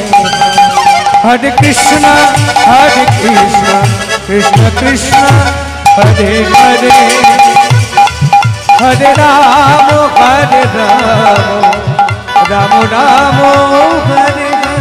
ভজনী তাই গৌরাধে শ্যাম, জপ হরে কৃষ্ণ হরে, ভজনী তাই গৌরাধে জপ হরে কৃষ্ণ হরে। নিতাই গৌরাধে শ্যাম, হরে কৃষ্ণ হরে রাম, নিতাই গৌরাধে শ্যাম, হরে কৃষ্ণ হরে রাম। তাহলে কি হয়েছে দেখুন, আজকে ভগবান শ্রীকৃষ্ণ সেই ভক্তকে কৃপা করার আগে, মাথায় ইট পাথর নিয়ে যাওয়ার আগে, আজ নারদ মুনি ব্রাহ্মণের বেশে ছুটতে ছুটতে দৌড়াতে দৌড়াতে চলে। নারদ মুনি মনে মনে চিন্তা করছে, দেখতেই হবে কত বড় মাপের ভক্ত, যে ভক্তের জন্য স্বয়ং ভগবান মাথায় ইট নিয়ে আর পাথর নিয়ে ঘর করার জন্য যাচ্ছে, দেখতে হবে ভক্তটা কেমন। যেই না গেছে মা, ভগবান যাওয়ার আগে আজ নারদ মুনি প্রবেশ করেছে, সেই সময় দেখছে সবে মাত্র সেই ভক্তটা রাত্রিবেলায় বাড়ির উঠানে একটা কাটারি ধার করছে, কাটারি ধার করছে। নারদ মুনি মনে মনে চিন্তা করছে, এ আবার কেমন ভক্ত যে ভগবান একে কৃপা করার জন্য আসার, এ বেটা কাটারি ধার করছে, কি এমন করবে? ও বোধহয় এই বেটা কি এমন করলো যে ভগবানকে কৃপা করবে? মনে মনে চিন্তা করছে, না একটু সত্যটা যাচাই করতে হবে। হ্যাঁ গো, তা তোমার কি নাম? আমার নাম মাধব দাস, আমাকে সবাই মাধব বলে। তা হঠাৎ এই রাত্রি 11:30টার সময় কাটারি ধার করছো যে? তখন সেই ভক্ত বলছে, শোনো, কেন কাটারি ধার করছি জানো? আমার টার্গেট লিস্টে 3 জন আছে, 3 জনাকে আমি লিস্ট করে রেখেছি, যদি বেটাদেরকে পাই না এই কাটারি দিয়ে শেষ করে দেব। নারদ মুনি মনে মনে চিন্তা করছে, তো ডাকি আসামি জয় রাধে বলছে খুন করবো, আবার একে বলছে ভগবান কৃপা করবো, কাকে কাকে খুন করবো দেখি তো। তা হ্যাঁ গো, তুমি যে 3 জনাকে বললে দেখতে পেলে শেষ করে দেবো, 3 জনার নাম কি কি? বলছে প্রথম জনার নাম হলো ভক্ত প্রহ্লাদ। বলছে এ কি বলছো গো, ভক্ত প্রহ্লাদ? এ বাবা, নারায়ণের ভক্ত, সারাদিন নারায়ণ নারায়ণ বলে, ওকে মারলে? হ্যাঁ ওকে মারবো। বলে কেন মারবে? বলছে কেন মারবো জানো? সবে মাত্র লক্ষ্মী দেবী থালা ভর্তি খাবার দিয়ে নারায়ণকে সাজিয়ে দিয়েছে। এবার যেই না নারায়ণ খাবারটা মুখে দিতে যাবে, সেই সময় প্রহ্লাদের বাবা হিরণ্যকশিপু প্রহ্লাদকে হরিনাম করার অপরাধে গরম তেলে চোবাচ্ছে। আর ভগবান সবেমাত্র এবার খাবারটা মুখে নিতে যাবে, তার আগে প্রহ্লাদ ডেকে দিয়েছে, হে নারায়ণ কৃপা করো। নারায়ণ আমার খাওয়া ছেড়ে ওই প্রহ্লাদকে কৃপা করার জন্য যাচ্ছে। আমার ভগবানের শেষ পর্যন্ত খাওয়াটাই জুটল না। কেন প্রহ্লাদ একটু পরে ডাকতে পারলি না? তোর উপর তো ভগবানের কৃপা আছে, তোকে গরম তেলে চোবালে তুই তো আর মরে যেতিস না, একটু ছেঁকাটাই খেতিস, একটু পরে ডাকতে পারতিস, নারায়ণ আমার খাবার খেয়ে পরে যেত তোকে কৃপা করার জন্য। তাই ওকে যদি পাই না, ওকে শেষ করে দিই। নারদ মুনি মনে মনে চিন্তা করছে, কত বড় মাপের ভক্ত যে নারায়ণ ওর জন্য সেবা ছেড়ে গেছে বলে ওকে প্রহ্লাদ গিয়ে বলেছে শেষ করে দেব। বলছে ঠিক আছে, প্রথম জনার নাম না হয় প্রহ্লাদ, দ্বিতীয় জনার কি নাম? বলে দ্বিতীয় জনা ওই বেটাটার তো নাম মুখেই করো না। বলে কেন? ওর নাম হলো মহাভারতের তৃতীয় পাণ্ডব অর্জুন। বলে এত বড় বীর, এত বড় যোদ্ধা, দ্রৌপদী যার স্ত্রী, সখা কৃষ্ণ যা স্বয়ং ভগবান, ওকে মারবো? বলে কেন? বলে কেন মারবো জানো? কুরুক্ষেত্রের যুদ্ধে না হয় কৃষ্ণকে নিজেদের পক্ষে নিলি, ভালোই করলি, আর 18 দিন কুরুক্ষেত্রের যুদ্ধটা হলো ওই সামনে রথের সামনেটাতে কৃষ্ণকে বসাতে হলো, নিজে বসতে পারলি না। যখন একে একে করে সবাই অর্জুনের দিকে মৃত্যু বাণ ছুড়লো, সেই মৃত্যু বাণগুলো আমার গোবিন্দের অঙ্গে গিয়ে লাগলো। অর্জুন তো প্রত্যেক দিন কুরুক্ষেত্রের যুদ্ধ খুব ভালোভাবে করলো, কিন্তু প্রত্যেক দিন রাত্রিবেলায় মাধব আমার কুরুক্ষেত্রের শিবিরে যখন ফিরে আসতো আর বক্ষ থেকে এক এক করে মৃত্যু বাণগুলো বার করত, অঙ্গে কতই না ক্ষত বিক্ষত হতো, কতই না রক্ত ঝরে ঝরে পড়তো। তাই ওই বেটাকে যদি পাই না অর্জুনকে, ওকে শেষ করে দেবো। বলছে ঠিক আছে, প্রথম জনার নাম প্রহ্লাদ, দ্বিতীয় জনার নাম অর্জুন, আর তৃতীয় জনার নাম। তখন মাধব দাস বলছে, ওই বেটা ওকে যদি পাই না এখনই ওর 14 গোষ্ঠী উদ্ধার করে। বলছে ওর কি নাম গো? বলছে ওর নাম শুনবে, ওর নাম হলো নারদ।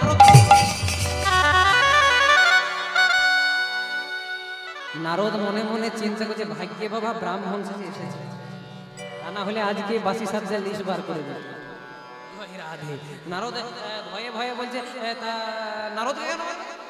বলছে ওই বেটা ও তো 24 ঘন্টা নারায়ণ নারায়ণ, নারায়ণ খাচ্ছে তাও নারায়ণ, নারায়ণ বসছে তাও নারায়ণ, নারায়ণ ভক্তকে কৃপা করার জন্য গেছে তাও নারায়ণ। আর ভগবান আমার যত ডাকে তত সব কাজ ছেড়ে নারদের কাছে ছুটে ছুটে গিয়ে নারদের কাছে উপস্থিত। এতক্ষণ নারদের মনে দুঃখ হচ্ছিল বাবা, এখন আর দুঃখ হয় না। ভগবান যেখানে মাথায় ইট পাথর নিয়ে যাচ্ছিল, নারদ মুনি আরো কয়েকটা ইট পাথর গোবিন্দের মাথায় চাপিয়েছে। যাও প্রভু, দেরি করো না, সংসারে তোমার অনেক ভক্ত দেখেছি, কেউ ঘৃত ছানা নবনী মিষ্টান্ন দিয়ে তোমাকে সেবা দেয়, কিন্তু এমন ভক্ত তো আমি প্রভু দেখি না। আর এইভাবে যদি কেউ একবার নয়ন জলে বুক ভাসায় তোমাকে নিজের সব কিছু সম্প্রদান করতে পারে, ভগবান যে সারা জগতের মতো তার চরণের দাস হয়ে রয়ে যায়। ভগবান আর থাকতে পারে? ভগবান ওই মাধব দাসের চরণ দুটোকে নিজের বক্ষ মাঝে ধরেছে। মাধব দাসের চরণ দুটিকে বক্ষ মাঝে জড়িয়ে ধরে বলছে, মাধুরে, আমি জগতে অনেক ভক্ত দেখেছি, কেউ আমাকে চিড়ে কলা বাতাসা ছানা নবনী দিয়ে সেবা দেয়, কিন্তু এই যে তুই আমাকে তোর ভক্তি প্রেম দিয়ে সেবা দিলি, আমি তোর মতো ভক্ত ভক্ত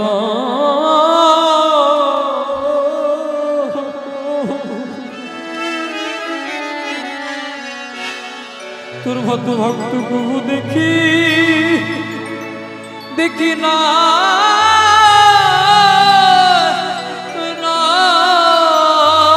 রে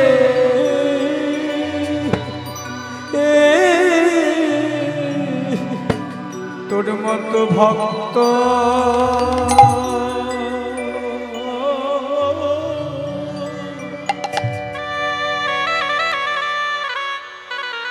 ভক্ত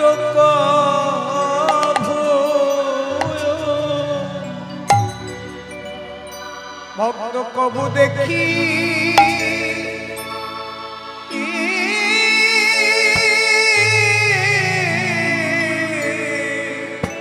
নাই রে ওরে মাধুরে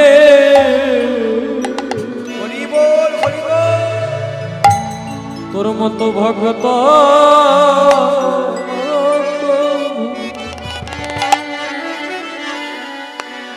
তোর মতো ভক্ত প্রভু দেখি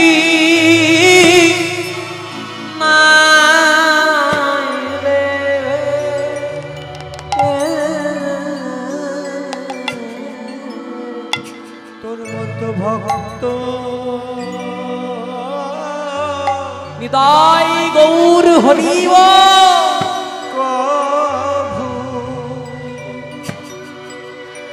কবু দেখি না রে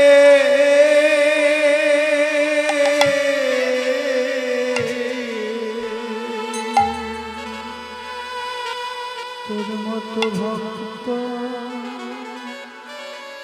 তোর মতো তোর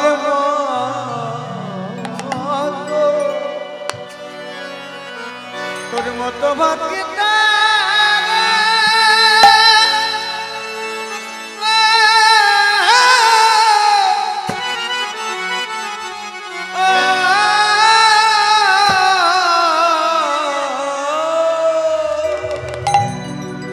তোর মতো ভক্ত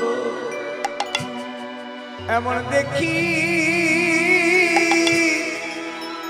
না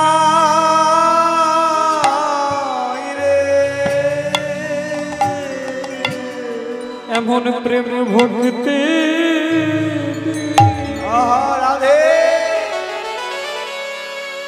প্রেম ভক্তি দিয়ে কি জনমাই ডাকতে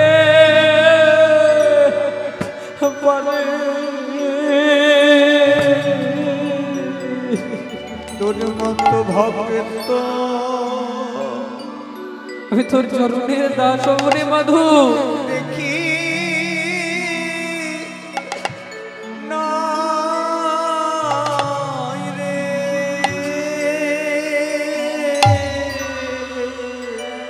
যদি কোনো ভক্ত একবার ভগবানের চরণের সেবা দাস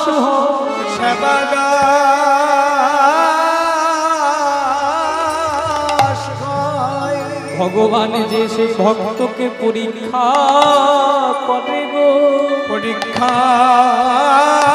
করে গো আর ভগবানের পরীক্ষায় যখন ভক্ত উত্তীর্ণ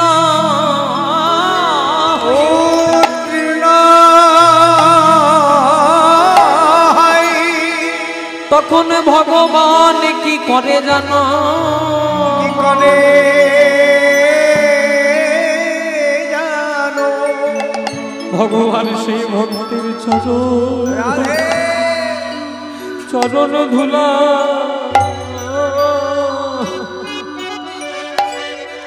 চরণ ধুলায় গে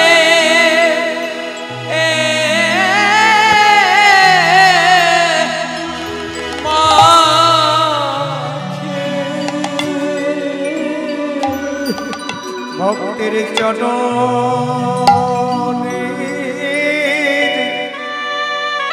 ধুলা চরণের ধুলা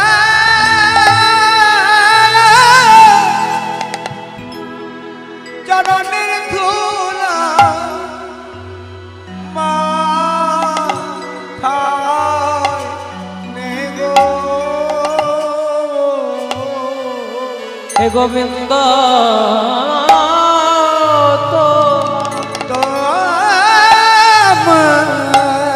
তোমার হলাম বলে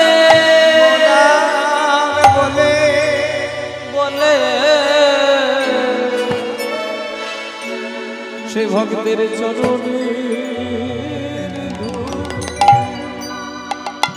চরণে ধুলা মাথায় নাই গো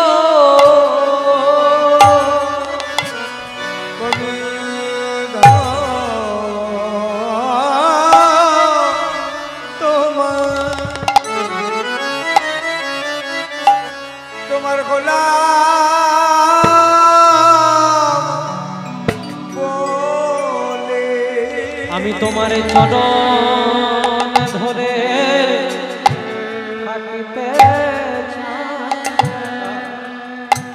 আমিও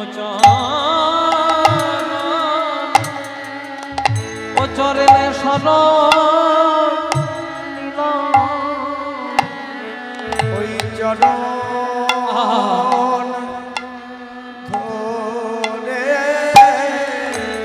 থাকতে চাই গো আমিও চরণে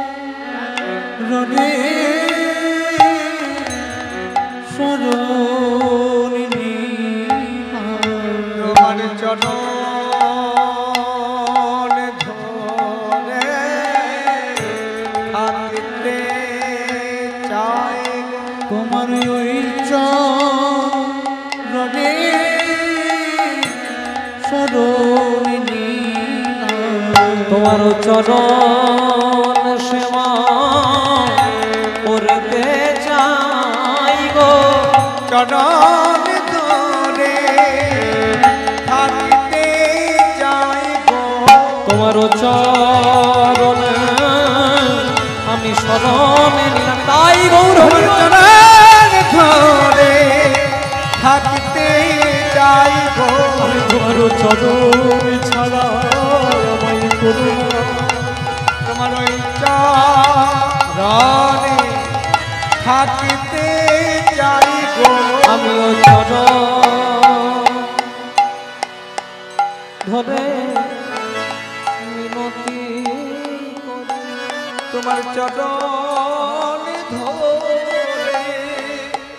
থাকতে চাই গো আমি তোমার ছাড়া জানি না তোমার চরণ ধরে থাকতে চাই গো আমার চরণ ছাড়া আমার বঞ্চিত করো না তোমার চরণ ধরে থাকতে চাই গো আমি তোমার চরণে সব সপিলা চরণ ধরে বঞ্চিত করো না তোমার চরণে সেবার তোমার চরণ ছাড়া করো না গো নয়ন ধারার বিরাম নাই যাই রে ভাবে পালাই যাই রে নয়ন ধারার বিরাম নাই ওরে যাই রে ভাবে পালাই যাই রে বিরাম নাই রে ওরে যাই রে ভাবে পালাই যাই রে ওরে নাই রে বিরাম নাই ওরে যাই রে ভাবে পালাই যাই রে বলে আমি ও চরণে সব সখী রামধ্বনি মায়েরা চরণ ছাড়া করো না গো তোমার চরণ ছাড়া করো না গো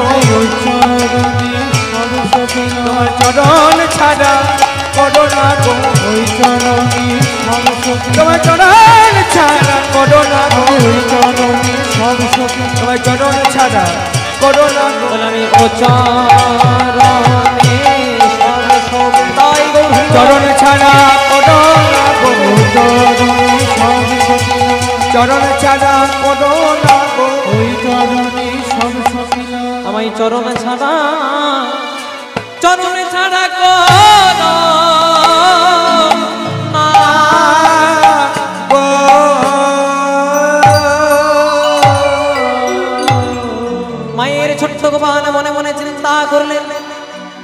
যদি আমি দেরি করি তাহলে কালীয় নাগ উদ্ধার হবে না।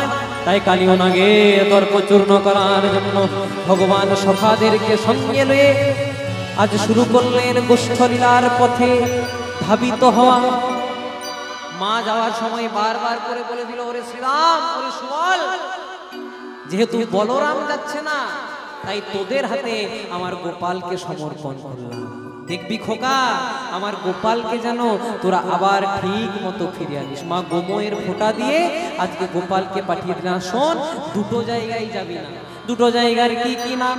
ওরে শ্রীরাম রে, বেশি দেরি করিস না বাবা, তোর হাতে আমার ছোট্ট গোপালকে দিলাম। তুই কিন্তু ওই যে গিরি গোবর্ধন, ওই গিরি গোবর্ধনের দিকে যাস না। আর যেখানে আমার বৃন্দাবনের কালীদহ, যেখানে পঞ্চফলধারী বিকট কালীনাগ বাস করে, সেদিকেও যাস না। আর গোপাল মনে মনে চিন্তা করলেন, সখাদেরকে নিয়ে আমি যাব গোষ্ঠ মাঝে। গোষ্ঠ মাঝে মা যা ইচ্ছা বলো, আমি এখন মায়ের কথাতে সব হ্যাঁ দিয়ে যাবো। কিন্তু যেই না একটু পথ অতিক্রম করবো, সখাদেরকে বলবো সখা ওইখানেই চল, কারণ ওইখানে যদি না যাই তাহলে আমার কালীয় নাগের দ্বার প্রচূর্ণ করবে কে? এই মনে মনে চিন্তা করে ছোট্ট গোপাল ধেনুদেরকে আজকে সঙ্গে লয়ে, সখাদেরকে সঙ্গে লয়ে আজ যাচ্ছে না। শ্রীরামকে বলছো, শ্রীরাম ধেনু ওই পথেতে চালা রে শ্রীরাম সখা, ওই পথেতে চালা রে শ্রীরাম সখা, ধেনু ওই পথেতে চালা রে শ্রীরাম সখা, ওই পথেতে চালা রে শ্রীরাম সখা। শ্রীরাম সখায় আমার মরম সখা, শ্রীরাম সখায় আমার মরম সখা, ওই না শ্রীরাম সখা, ওই না শ্রীরাম সখা, ওই না শ্রীরাম সখা আমার সুবল সখা। শ্রীরাম সখায় আমার সুবল সখা, হেনু ওই পথে, ওই পথেতে চালা রে শ্রীরাম, ওই পথেতে চালা রে শ্রীরাম সখা, ওই পথেতে চালা রে শ্রীরাম সখা, ওই পথেতে চালা রে শ্রীরাম সখা। যত গাভী তত কৃষ্ণ দেখিতে সুন্দর, যত গাভী তত কৃষ্ণ দেখিতে সুন্দর, যত গাভী তত কৃষ্ণ দেখিতে সুন্দর। যত গাভী তত কৃষ্ণ দেখিতে সুন্দর। আবার গোষ্ঠলীলার পথে আমার অতি মনোহর, লীলার পথে আমার অতি মনোহর, গোষ্ঠলীলার পথে আমার অতি মনোহর, গোষ্ঠলীলার পথে আমার অতি মনোহর। হরি বল হরি বল হরি বল হরি বল হরি বল হরি বল হরি বল হরি বল। তাহলে আজকে সখাদেরকে সঙ্গে লয়ে, ধেনুদেরকে সঙ্গে লয়ে গোবিন্দচন্দ্র মনে মনে চিন্তা করলেন এবার এখানে খেলা শুরু। শ্রীরাম বলেন, ও কানাই শোন, তাহলে মা বলেছিল যে এই কালীদহের তীরে আসবে না, তাও তোর কথা মতো শুধু এসেছি। কিন্তু শোন, তোর কথা মতো যে এসেছি, আমাদের একটা কথা রাখতে হবে। কি কথা? না তুই কিন্তু এই কালীদহের জলের দিকে একদম যাবি না, কারণ তোর মাকে কথা দিয়ে এসেছি যে তোর মাকে, তোর মায়ের কাছ থেকে যেমন ভাবে তোকে এনেছি তেমন ভাবেই ঠিক তোকে গিয়ে ফেরাবো। ও মায়েরা, এই সংসারে বাবা মায়ের ওপরে গুরু হয় না। দেখুন, গোবিন্দচন্দ্র যখন সখাদেরকে সঙ্গে গোষ্ঠ মাঝে গেলেন, তার আগে আমাদের একটা পদ আছে যে প্রণতি করিয়া মাই চলিলা যাদব রায়। মায়ের চরণে প্রণাম করছি। তা হ্যাঁ গো বাবা, যিনি সৃষ্টি স্থিতি লয় প্রলয়ের মালিক, যিনি ব্রহ্মা রূপে জগৎকে করেন সৃজন, যিনি বিষ্ণু রূপে জগৎকে করেন পালন, যিনি শিব রূপে জগৎকে করেন সংহার, সেই স্বয়ং ষড়ৈশ্বর্যপূর্ণ ভগবানের মাকে প্রণাম করা কি দরকার? কিন্তু মাকে প্রণাম করে গোবিন্দ শিক্ষা দিলেন, ওগো কলির জীব, আমি ভগবান, তথাপি আমি মা বাবার চরণে ভক্তি করি। আমি ভগবান, তথাপি আমি আমার পিতা মায়ের চরণে ভক্তি করি, প্রণাম করি।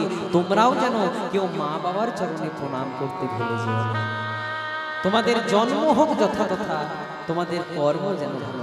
ও মায়েরা, আচ্ছা বলো তো, কলিযুগের ভগবান চৈতন্য মহাপ্রভু কোথায় জন্মগ্রহণ করেছিলেন? হ্যাঁ, নদিয়া নবদ্বীপে। কিন্তু জায়গাটা কোথায়? একটা নিম গাছের তলায়। ঠিক বলেছো মায়েরা। অনেকে বলে নিম গাছের তলায় জন্ম হয়েছিল, তাই নাকি ঠাকুরের নাম নিমাই। বলে তো, সেদিকে যাবো না, কারণ নিম গাছের তলায় জন্ম হলে যদি নিমাই হয় বাবা, তাহলে ভাগ্যে ঠাকুর জাম গাছের তলায় জন্ম। জয় রাধা। অপরাধ মার্জনা করবেন। কথাটা কেন বললাম? কলিযুগের ভগবান চৈতন্য মহাপ্রভু জন্মগ্রহণ করেছিলেন নিম গাছের তলায়। দাপর যুগের ভগবান শ্রীকৃষ্ণ জন্মগ্রহণ করলেন কোথায়? কংসের নির্জন অন্ধকার দুর্গন্ধময় কারাগারে, মানে জেলখানাতে। রামকৃষ্ণ ঠাকুর, যিনি শ্যামা মাকে নিজের হাতে এঁঠো খাইয়েছিলেন, যার কথা কিছুক্ষণ আগেই হচ্ছিল, সেই রামকৃষ্ণ ঠাকুর জন্মগ্রহণ করেছিলেন কোথায়? ঢেকিশালায়। মায়ের চাল গম কুটতে কুটতে প্রসব যন্ত্রণা হলো, ঠাকুরের জন্ম হয়ে গেল। একবার করে ফাঁকা জায়গায় ভেবে দেখবেন মা, এক ভগবান নিম গাছের তলায়, এক ভগবান জেলখানায়, আবার এক ভগবান ঢেকিশালাতে। ভগবান শিক্ষা দিলেন, ওগো আমরা ভগবান, তথাপি আমাদের কারু জন্ম নিম গাছের তলায়, কারু জন্ম জেলখানায়, কারু জন্ম ঢেকিশালায়, তথাপি আমরা ভগবান। কেন? কারণ জন্ম হোক যথা তথা, তোমাদের কর্ম যেন ভালো হয়। তোমরা কে ব্রাহ্মণ, তোমরা কে ক্ষত্রিয়, তোমরা কে বৈশ্য, তোমরা কে শূদ্র, মহাপ্রভু জাতিভেদটাকে উঠিয়ে দিলেন। মহাপ্রভু নিজে ছিলেন ব্রাহ্মণের ছেলে, কিন্তু জাতিভেদটাকে উঠিয়ে দিলেন। বললেন, ওরে ভাই রে, তোরা কে ডাক্তার, তোরা কে মাস্টার, তোরা কে বড় বাড়ির ছেলে, তোরা কে ব্রাহ্মণ, তোরা কে শূদ্র, আই হ্যাভ নো ইন্টারেস্ট, যে জন শ্রীকৃষ্ণ ভজে সে হয় আমার প্রাণ। ভগবান কিন্তু ভেদাভেদ করলেন না, ভগবান জাতিভেদটাকে দূরে করে দিলেন। আজ হইতে কোনো জাতির বিচার নাই, ধরো সবে ভাই ভাই, চলো হাতে হাত রেখে হরি গুণ গায়। এ সেই হরিনাম, এই কলিযুগের সেই মহামন্ত্র। সত্য যুগে ধ্যান, ত্রেতা যুগে যাগযজ্ঞ, দাপর যুগে সেবা পূজা, কিন্তু কলিযুগে কেউ বাদ পড়লো না। ব্রাহ্মণ, ক্ষত্রিয়, বৈশ্য, শূদ্র সবাই এক জায়গায় গায়ে গা লাগিয়ে, কেউ হরিবাসরে এসে কেউ বলে কি যে আমি ব্রাহ্মণ, তুমি আমার পাশে বসো, তুমি আমার পাশে বসো না, দূরে যাও, বলে কি? এই প্রথাটাকে যিনি প্রথম উচ্ছেদ করেছিলেন, আমাদের কলিযুগের চৈতন্য দাতা মহাপ্রভু নিতাই গৌর হরি।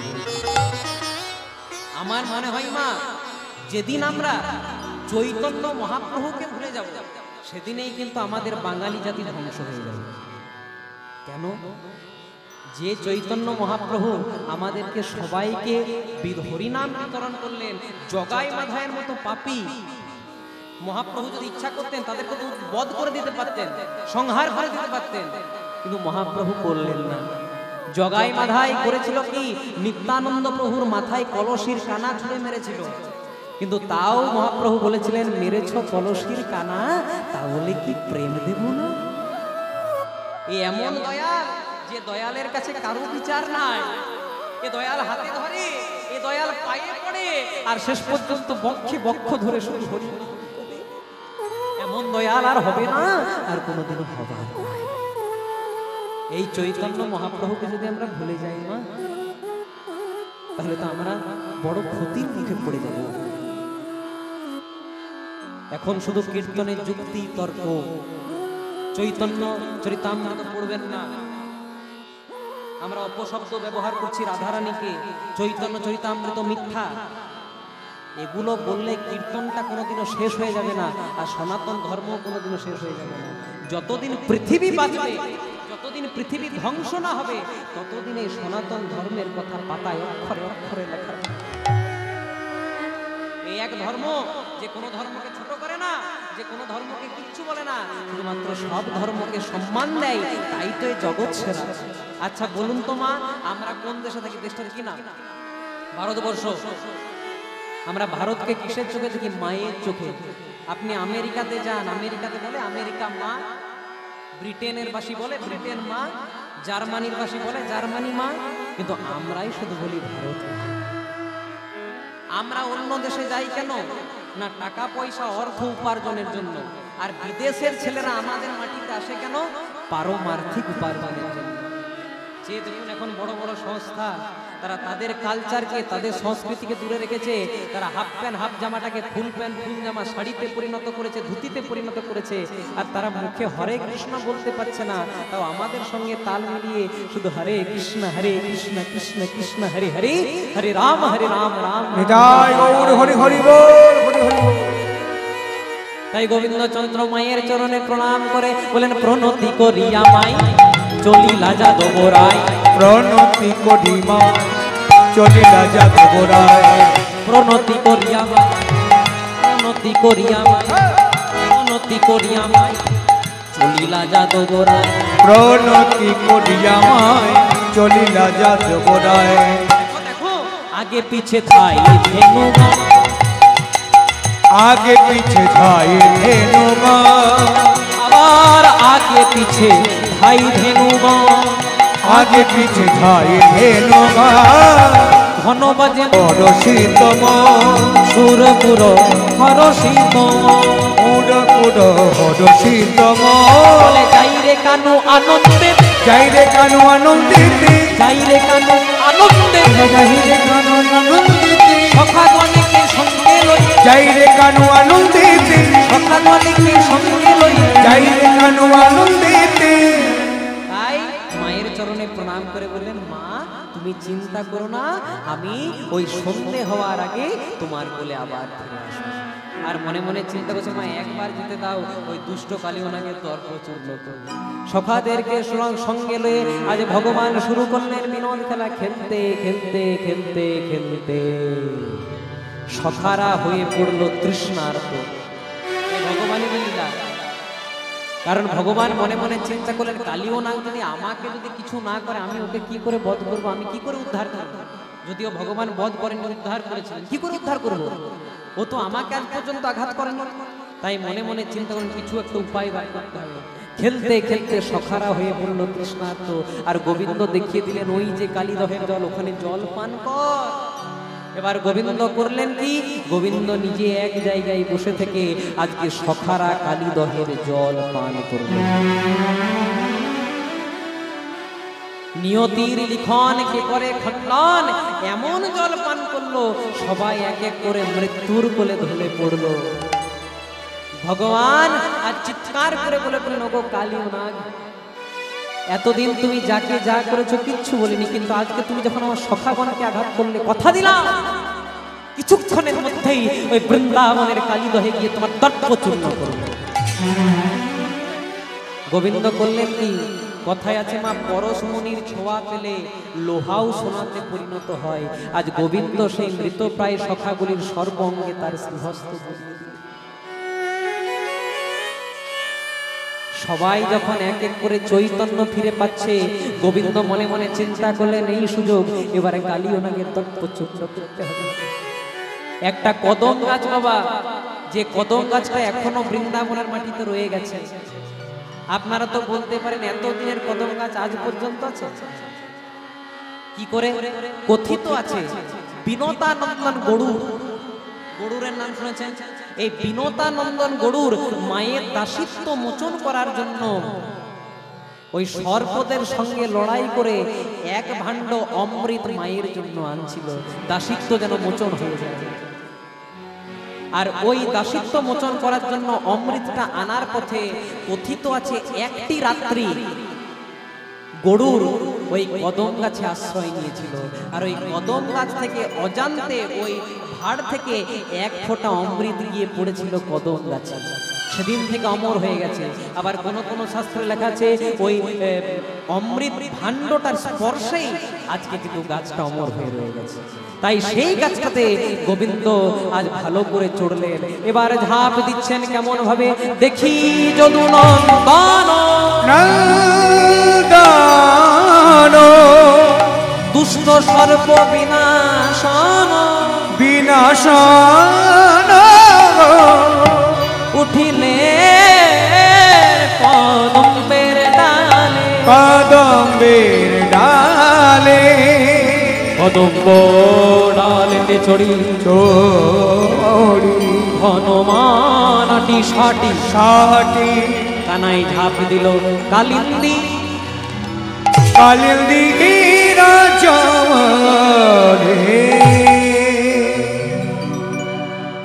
যেই না কালিন্দীর জলে ঝাঁপ দিল, সেই দৃশ্যটা দূর থেকে লক্ষ্য করেছিলাম। কানা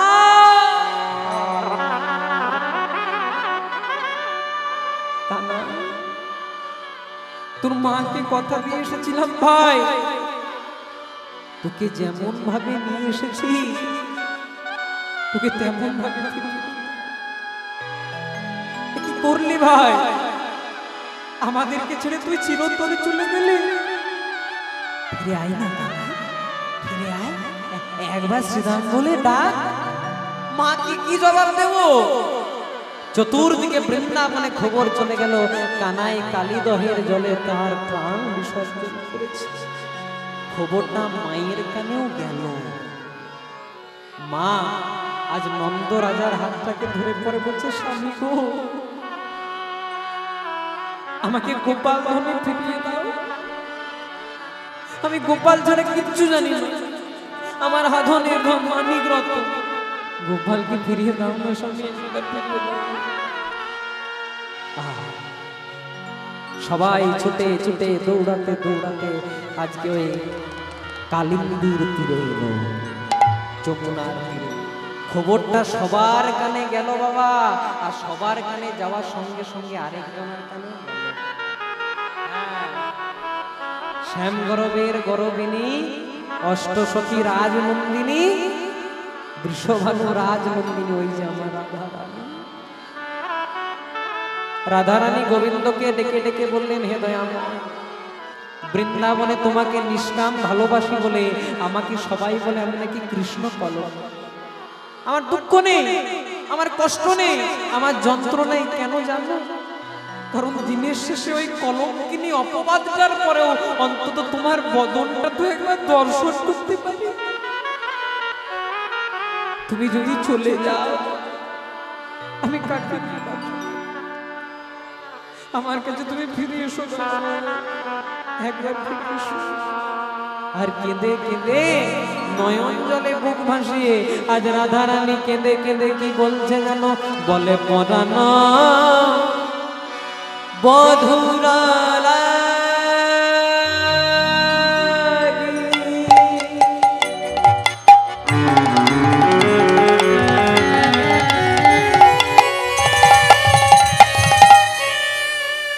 বধুব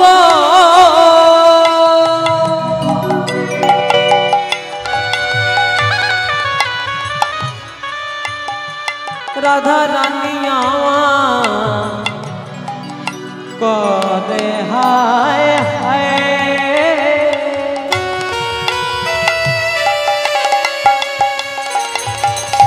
যে করে গোবিন্দ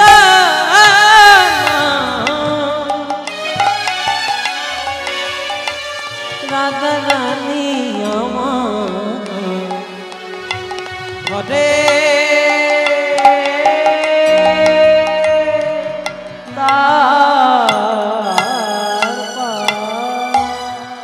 পরাণ বধুর লাগি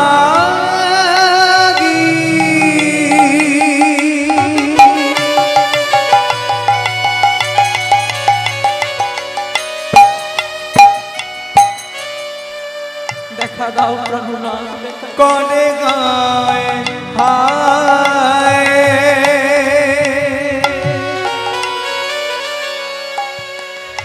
যে করে গোবিন্দ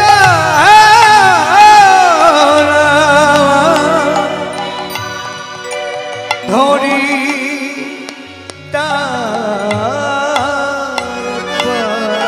অগবধূ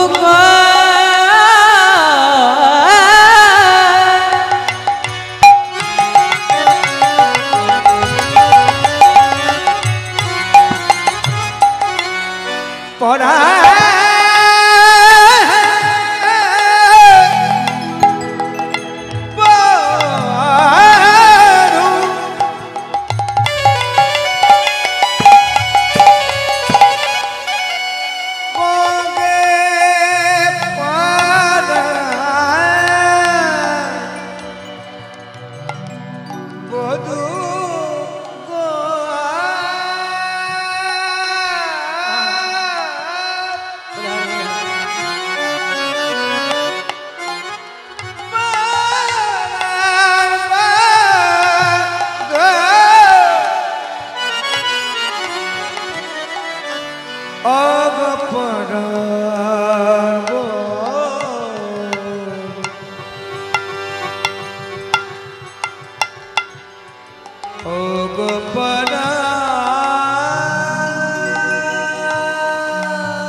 বলে কেউ কি তোমরা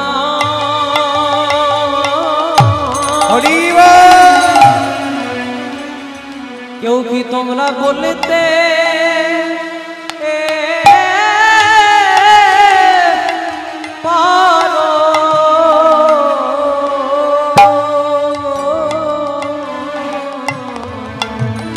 বলে কেউ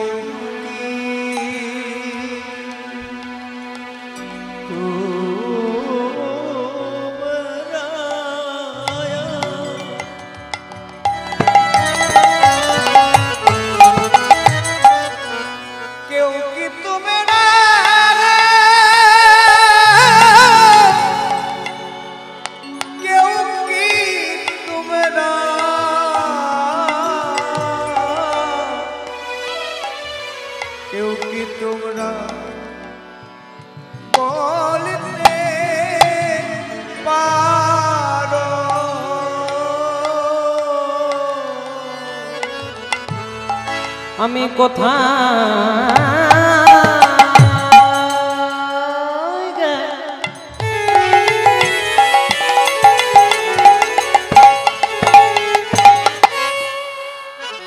কোথায় গেলে কৃষ্ণ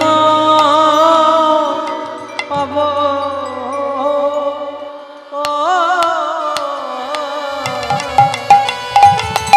বলে কেউ কি আজ রাধা রানী চিৎকার করে বলল ওগো বধূ গো বধূ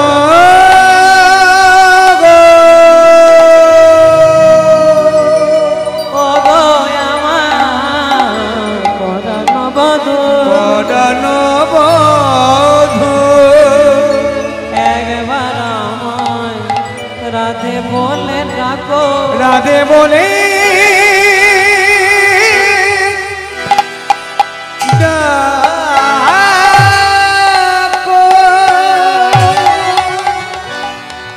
সবাই যখন ওই যমুনার দহে একত্রিত হলো আর এদিকে গোবিন্দচন্দ্র করেছে কি বাবা জানো আজ গোবিন্দচন্দ্র ওই কালী দহে জলে ঝাঁপ দিয়েছে আর কালী দহে জলে ঝাঁপ দিয়ে গোবিন্দ চমকে উঠেছে মনে মনে চিন্তা করছে বাবারে এত সুন্দর কালীয় নাগের পুরী আর যেই না প্রবেশ করেছে পদকর্তা মহাজন কলম বলে যমুনার মধ্যে দহ বড়ই বিস্তার যমুনার মধ্যে দেখো বড়ই বিস্তার বলে যমুনার মধ্যে দহ বড়ই বিস্তার যমুনার মধ্যে দেখো বড়ই আবার উভেতে যোজন পঞ্চ সলিল পাথর ওখানে যখন পঞ্চ বলিল আবার উভেতে যোজন পঞ্চ সলিল পাথর ওখানে যখন পঞ্চ বলিল প্রিয়জন হই তার দহ পরিসর প্রিয়জন হই তার দহ পরিসর প্রিয়জন হই তার দহ পরিসর প্রিয়জন হই তার দহ পরিসর আবার কালিও নাগের পুরী তাহার ভিড় ও কালিও নাগের পুরী তাহার ভিড় আবার কালিও নাগের পুরী তাহার ভিড় ও কালিও নাগের পুরী তাহার ভিতর গোবিন্দ মনে মনে চিন্তা করলেন এই পুরী যদি আমি আগে আসতাম তাহলে তো আরো আগে ভালো হতো একদম মিলনের রাস্তায় চলে এসেছি ভগবান মন্দির যে কালিও নাগের পুরী বড় সুন্দর এই না কালিও নাগের পুরীতে চলে এসেছে আর ভগবানের ছটাতে আজকে সেই কালো কালী দহের জলটা আজকে যেমন ছটার আলোতে যেমন আলোকিত হয়ে গেছে কালিও নাগ মনে মনে চিন্তা করলেন তুই কে রে বাবা আমার বিষের জ্বালায় বিষের গন্ধ নিয়ে ঘ্রাণ নিয়ে মানুষ মারা যায় সবাই মারা যায় আর তুই কে যে তুই আমার এই কালীদহে হাসতে হাসতে কালীদহে জল পান করছিস তুই কে যেই না দেখলেন মনে মনে চিন্তা করলেন না না এই তো সামান্য বালক হতে পারে না যে বালক চতুর্দিকে আলোর ছটা ছড়িয়ে দিতে পারে চতুর্দিকে আমার বিষটাকে গ্রহণ করতে পারে সামান্য বালক হতে পারে না ও বুঝতে পেরেছি তুমি সামান্য বালক নয় তাই তোমাকে কি করব তোমায় পুচ্ছেতে জড়াবো পুচ্ছেতে জড়াবো পুচ্ছেতে জড়াবো পুচ্ছেতে জড়াবো নিজের কাছে রাখবো পুচ্ছেতে জড়াবো আমি নিজের কাছে রাখবো পুচ্ছেতে জড়াবো একে মারবো না একে পুচ্ছেতে জড়াবো মানে পুচ্ছ দিয়ে বেষ্টন করব আজ এই না বলেছে বলে পুচ্ছেতে শুধু জড়াবো না আমার স্ত্রীদেরকে নিয়ে বলবো নেহার নেহা নেহার নেহা নেহার নেহা নেহার নেহা সোনার উপর হার নয় নেহার নেহা তো সোনার উপর হার নেহার নেহা কীর্তন তো আমাদের ভাব সঙ্গীত মা কীর্তনে দুটো মানে হয়ে গেছে নেহার নেহার মানে এত সুন্দর একটা হার দিচ্ছে আর নেহার মানে টাকা মানে তোরা এমন ভাবে দেখ এই হার কোনোদিনও আগে দেখিস নি সোনার উপর হার নয় এই জাতা হার নয় এই হার যদি একবার পেয়ে যাস তোর জীবন ধন্য হয়ে যাবে আজ কালীয় নাগের মনে প্রেমের উদয় হয়েছে, কিন্তু ভগবান মনে মনে চিন্তা করলেন এইভাবে যদি প্রেম আসে তাহলে তো আর কালীয় নাগকে উদ্ধার করতে পারবো না। তাই কালীয় নাগের মধ্যে আজকে প্রেমটাকে কেড়ে নিয়ে তার মধ্যে খলতা জড়িয়ে দিলে। যে কালীয় নাগের মনে প্রেম ছিল, সে কালীয় নাগ মনে মনে চিন্তা করলো এই বাচ্চাটাকে আমি খুব তাড়াতাড়ির মধ্যে নিধন করব। এই মনে মনে চিন্তা করে কি করেছে জানো মা? আজকে পুচ্ছ দিয়ে বেষ্টন করতে যাচ্ছে গোবিন্দকে। কিন্তু যিনি ঈশ্বর পরম কৃষ্ণ সচ্চিদানন্দ বিগ্রহ অনাদির আদি গোবিন্দ সর্ব কারণ কারণ, যে ভগবানকে এত ভালোভাবে সবাই, যিনি যে ভগবান আমাদেরকে সংসারে পাঠিয়েছে, তাকে আবার কালীয় নাগ বধ করার চেষ্টা করছে। যত পুচ্ছেতে জড়ানোর চেষ্টা করছে তত কিন্তু বারবার করে ভগবান কিন্তু সেই পুচ্ছ থেকে বেরিয়ে আসছে। এইভাবে আস্তে আস্তে এক সময় করলো কি, কালীয় নাগ তার বৃহৎ মূর্তি ধারণ করল। যেই না কালীয় নাগ বৃহৎ মূর্তি ধারণ করেছে, আজ ভগবান কৃষ্ণচন্দ্র বৃহৎ মূর্তি ধারণ করলেন। নেই কালীয় নাগ মনে মনে চিন্তা করলো, না না, এবার আমাকে ক্ষুদ্র মূর্তি ধারণ করতে হবে। যেই না আজ কালীয় নাগ ক্ষুদ্র মূর্তি ধারণ করলো, আজ গোবিন্দ ক্ষুদ্র মূর্তি ধারণ করলো। কই কিছুতেই তো কাজ হচ্ছে না। শেষ একটাই উপায়, আমার যেটা সুতীব্র বিষ, ওই বিষ দিয়ে যখন কিছু হলো না, আমি আমার ওই বিষ দিয়ে ওকে দংশন করব, মানে কামড়ে কামড়ে ওকে শেষ করে দেবো। কিন্তু চতুরে শিরোমণি গোবিন্দ এত সহজে কি হয় গো মা? আজ করেছে কি, কালীয় নাগ যেই না দংশন করতে যাচ্ছে, গোবিন্দ প্রস্তর মূর্তি ধারণ করলেন, মানে পাথর হয়ে গেল। আর এবার পদকর্তা মহাজন কলমে বলে, কোপেতে কালিয়া যত, কোপেতে কালিয়া যত করেন দংশন, শিলার আঘাতে ভাঙে সর্পের দর্শন। কোপেতে কালিয়া যত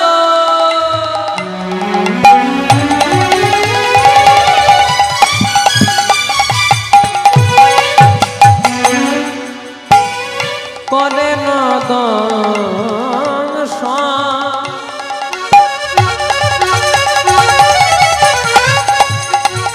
শিলার আঘাতে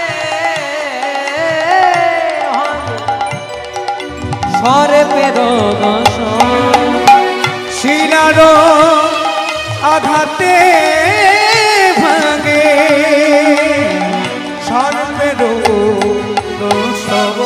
সহস্র ফনাতে না, সহস্র ফনাতে না কৃষ্ণের দংশিনু, সকলি ফনার দ্বন্দ্ব খসিয়া পড়িল, সকলে ফনার দ্বন্দ্ব খসিয়া পড়িল। বলে হাই হাই আমার কি হলো, হাই হাই আমার কি হলো, হাই হাই আমার এ কি হলো, হাই হাই আমার কি হলো, কোন পাপে মন মান হলো, হাই হাই আমার কি হলো, কোন পাপে মন হলো, হাই হাই আমার কি হলো। কোপেতে কালিয়া যত করেন দংশন, করেন ধ্বংস, শিলার আঘাতে ভাঙে সর্পের দর্শন, সর্পের দর্শন, সহস্র ফনাতে নাগ কৃষ্ণের দংশিনু, দংশিন সকলে ফনার দ্বন্দ্ব খসিয়া পড়ি, খসিয়া পড়িল। এবার যেই না কালীয় নাগ দংশন করছে, আজ কালীয় নাগের ওই প্রস্তর মূর্তিতে আঘাত পেয়ে কালীয় নাগের মুখ থেকে রক্ত রুধির ঝলসে ঝলসে পড়ছে। কালীয় নাগের স্ত্রীরা গোবিন্দের চরণ দুটিকে জড়িয়ে ধরে বললেন, হে দয়াল, আমাদের স্বামী ধনে ফিরিয়ে দাও, যদি কালীয় নাগকে বধ করে দাও আমরা তো বিধবা হয়ে যাবো, এতজন রমণী। আর কালীয় নাগ গোবিন্দের চরণ দুটিকে জড়িয়ে ধরে বলছে, দয়াময়, আমি তো শুধু তোমার চরণ পাওয়ার জন্য এগুলো করছিলাম। ইতিহাসের স্বর্ণাক্ষরে লেখা থাকবে যে কালীয় নাগ খল, কালীয় নাগের মনে হিংসা, কালীয় নাগ সবাইকে শুধু আঘাত করেছে, কিন্তু কেন আঘাত করেছে? কারণ আমি যদি কাউকে আঘাত না করতাম, তুমি তো আমাকে উদ্ধার করার জন্য আসতে না গো। আমি আঘাত করেছি বলে তুমি এসেছো। তোমার কৃপা পাওয়াটা কি অপরাধ কালিয়না? আমি জানি তুমি আমার কৃপা পাওয়ার জন্যই আজকে এত বড় ঘটনা ঘটিয়েছো, কিন্তু কালিয়না ওরা তো নিষ্পাপ প্রাণী, ওরা তো শুধু আমাকে ভালোবেসেছে। ওদেরকে তুমি প্রাণে বধ করে কি পাবে? তুমি চলে যাও, এখানে থেকো না, তুমি এই বৃন্দাবনের কালীদহ থেকে চলে যাও না গো। ওই বিনোদানন্দন গরুড় ও যদি আমাকে পায়, ও আমাকে প্রাণে মেরে দেবে। চিন্তা নেই, ও তোমাকে মারবে না। কেন? এবার কিছুক্ষণের মধ্যেই আমি ফনাতে ফনাতে গমন করে তোমার মস্তকে উদ্দণ্ড নৃত্য করব, আর আমার পদযুগলের ছাপ তোমার মাথায় রয়ে যাবে। যত দুর্ঘটনায় ঘটুক না কেন, যেই দেখতে পাবে ওই মাথার ছাপটা দেখে তোমাকে কোনোদিনও কেউ করবে না। শুনুন, এখানে যখন লীলা শেষ পর্যায়ে চলে এসেছি, আপনাদেরকে খুব দামি একটা প্রসঙ্গ বলে দিয়ে যায়। আপনারা হয়তো নাম শুনেছেন রাজা হরিশ্চন্দ্র। যে রাজা হরিশ্চন্দ্র রাজ্য দান করে একদিন কাশীধামে মোড়া পোড়ানোর কাজ করতেন, সেই হরিশ্চন্দ্রের জীবনীটা কেমন ভাবে কেটেছে জানেন? হরিশ্চন্দ্রের স্ত্রীর নাম ছিল শৈবা আর ছেলের নাম ছিল রোহিত। এমন দানবীর রাজা যে শেষ পর্যন্ত রাজ্য দান করে একদিন কাশীধামে মোড়া পোড়ানোর কাজে লাগলো। মোড়া পোড়াতে পোড়াতে পোড়াতে পোড়াতে কি হলো জানো মায়েরা? একদিন ওই রাজা হরিশ্চন্দ্র আলাদা জায়গায় থাকে, তার স্ত্রী শৈবা আলাদা জায়গায় থাকে, আর শৈবার পুত্র রোহিতকে নিয়ে শৈবা এক জায়গাতে থাকে। শৈবা কি করে জানো? যে শৈবা রাজা হরিশ্চন্দ্রের রাজরানী ছিল, সেই শৈবা বাড়িতে কাজকর্ম করে, আর ওই শৈবার ছেলে রোহিত বাড়ির বাজার বাট করে দেয়। এই নিয়ে তাদের সংসার চলে। ফুল পত্র, বিলসী পত্র সব কিছু আনে, আর এইভাবে তাদের দিন চলে যায়। কোন রকম একটা বাড়িতে কাজ করে, দুটো মা ছেলেতে কাজ করে, আর সংসার এইভাবে চালায়, অভাবে সংসার চালায়। কিন্তু একদিন কি হলো জানো? শৈবা সকাল বেলায় ভোরবেলাতে বাবুদের জন্য ফুল তুলতে গেল, আর ফুল তুলতে তুলতে ওই সর্পদংশনে রোহিতের মৃত্যু হয়ে গেল। শৈবার ছেলে রোহিত গেল ফুল তুলতে, মৃত্যু হয়ে গেল। শৈবা মনে মনে চিন্তা করলো, একদম লীলা শেষ পর্যায়ে চলে এসেছি বাবা, খুব মনে শুনলেন। একদম শেষে অন্তিম লগ্নে শৈবা মনে মনে চিন্তা করলো, আমার ছেলে রোহিত, ওকে শেষবারের মতো অন্তিম সংস্কার তো করতে হবে। তাই অন্তিম সংস্কার করতে নিয়ে গেল কোথায়? যেখানে রাজা হরিশ্চন্দ্র মরা পোড়ায়। রাজা হরিশ্চন্দ্রের মুখে দাড়ি, মাথায় কেশ বিন্যাস, পাগলের মতো বেশ, পাগলের মতো বেশ। রাজা হরিশ্চন্দ্রের কাছে যেই না রোহিতকে নিয়ে গেছে, আজ সবে মাত্র হরিশ্চন্দ্র বলছে, ও এই রাত্রিবেলায় মোড়া পোড়ানো হবে না। তখনও পর্যন্ত হরিশ্চন্দ্র জানে না যে যাকে সে আজকে মুখাগ্নি করার জন্য শেষ অন্তিম সংস্কার কাজে লেগেছে, সে হলো তারই পুত্র রোহিত। এর চেয়ে বেদনার কিছু হয় না। শৈবাও চিনতে পারে না, এতদিন হয়ে গেছে আলাদা জায়গায় থাকে। হঠাৎ রাজা হরিশ্চন্দ্র লক্ষ্য করলো যে মোড়াটা এসেছে, তার পায়ে যেন একটা আঘাত। রাজা হরিশ্চন্দ্র মনে মনে চিন্তা করছে, এই আঘাত তো আমার বড় পরিচিত, আমার ছেলে রোহিতের পায়েও তো একটা আঘাত। চিৎকার করে হরিশ্চন্দ্র বলে উঠল, তুমি কে?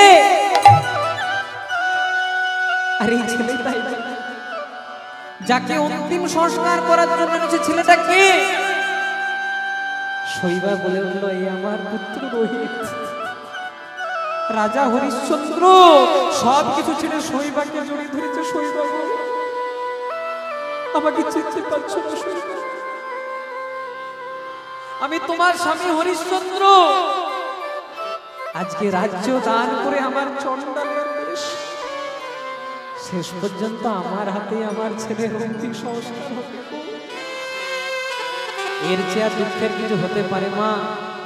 বাবা মা জীবিত থাকা অবস্থায় যদি ছেলে মেয়ে বাবা মাকে ছেড়ে চলে যায়, সে অভাবটা কোনোদিনও পূরণ হয় না বাবা। আর একজন পিতা মাতা তার সন্তান বা সন্ততিকে কেন মানুষ করে জানো? শেষ বয়সে খাওয়া মাখা করার জন্য নয়, আর দুর্গা পূজার জন্য একটা দামি শাড়ি পাওয়ার জন্য নয়। বাবা মা যখন বৃদ্ধ হয়ে যায়, তাদের যখন আর আপন বলতে কেউ থাকে না, দিনের শেষে কোনো বাবা মা, কোনো ছেলে মেয়ে যদি একবার বাবাকে বাবা মাকে মা বলে না ডাকে, তাদের ভেতরে যে দাউ দাউ করে আগুন জ্বলতে থাকে।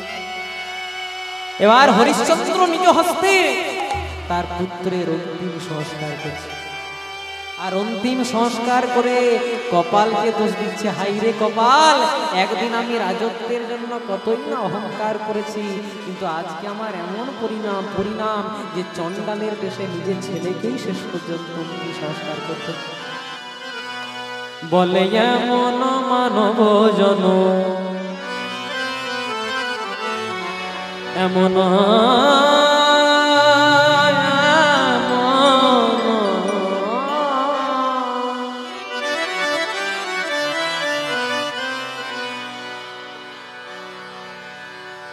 এমন মানব এমন মানব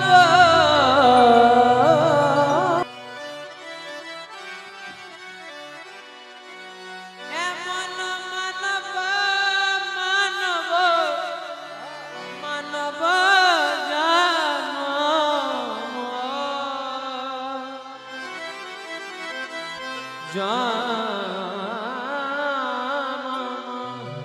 বলে এমন মানব জনম আর হবে না,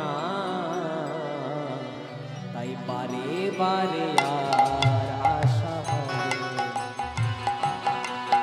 ওটা যেমন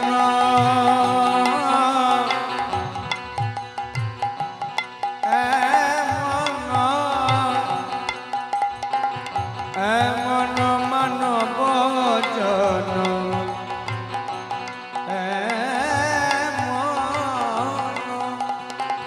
মানব জনম আর হবে না, বারে বারে যার আশা হবে, বারে বারে যার আশা হবে না, বারে বারে যার আশা হবে, বারে বারে যার আশা হবে না। তুমি ভেবেছ কি মনে মনে ত্রিভুবনে, ভেবেছ কি মনে ত্রিভুবনে,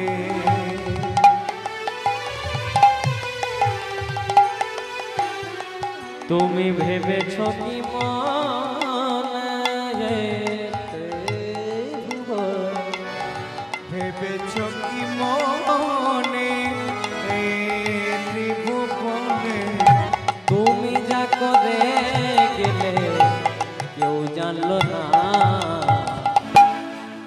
বারে বারে যার আশা হবে না, বারে বারে যার আশা হবে না, বারে বারে যার আশা হবে না, বারে বারে যার আশা হবে না, ও বারে বারে বারে বারে বারে বারে যার আশা হবে না।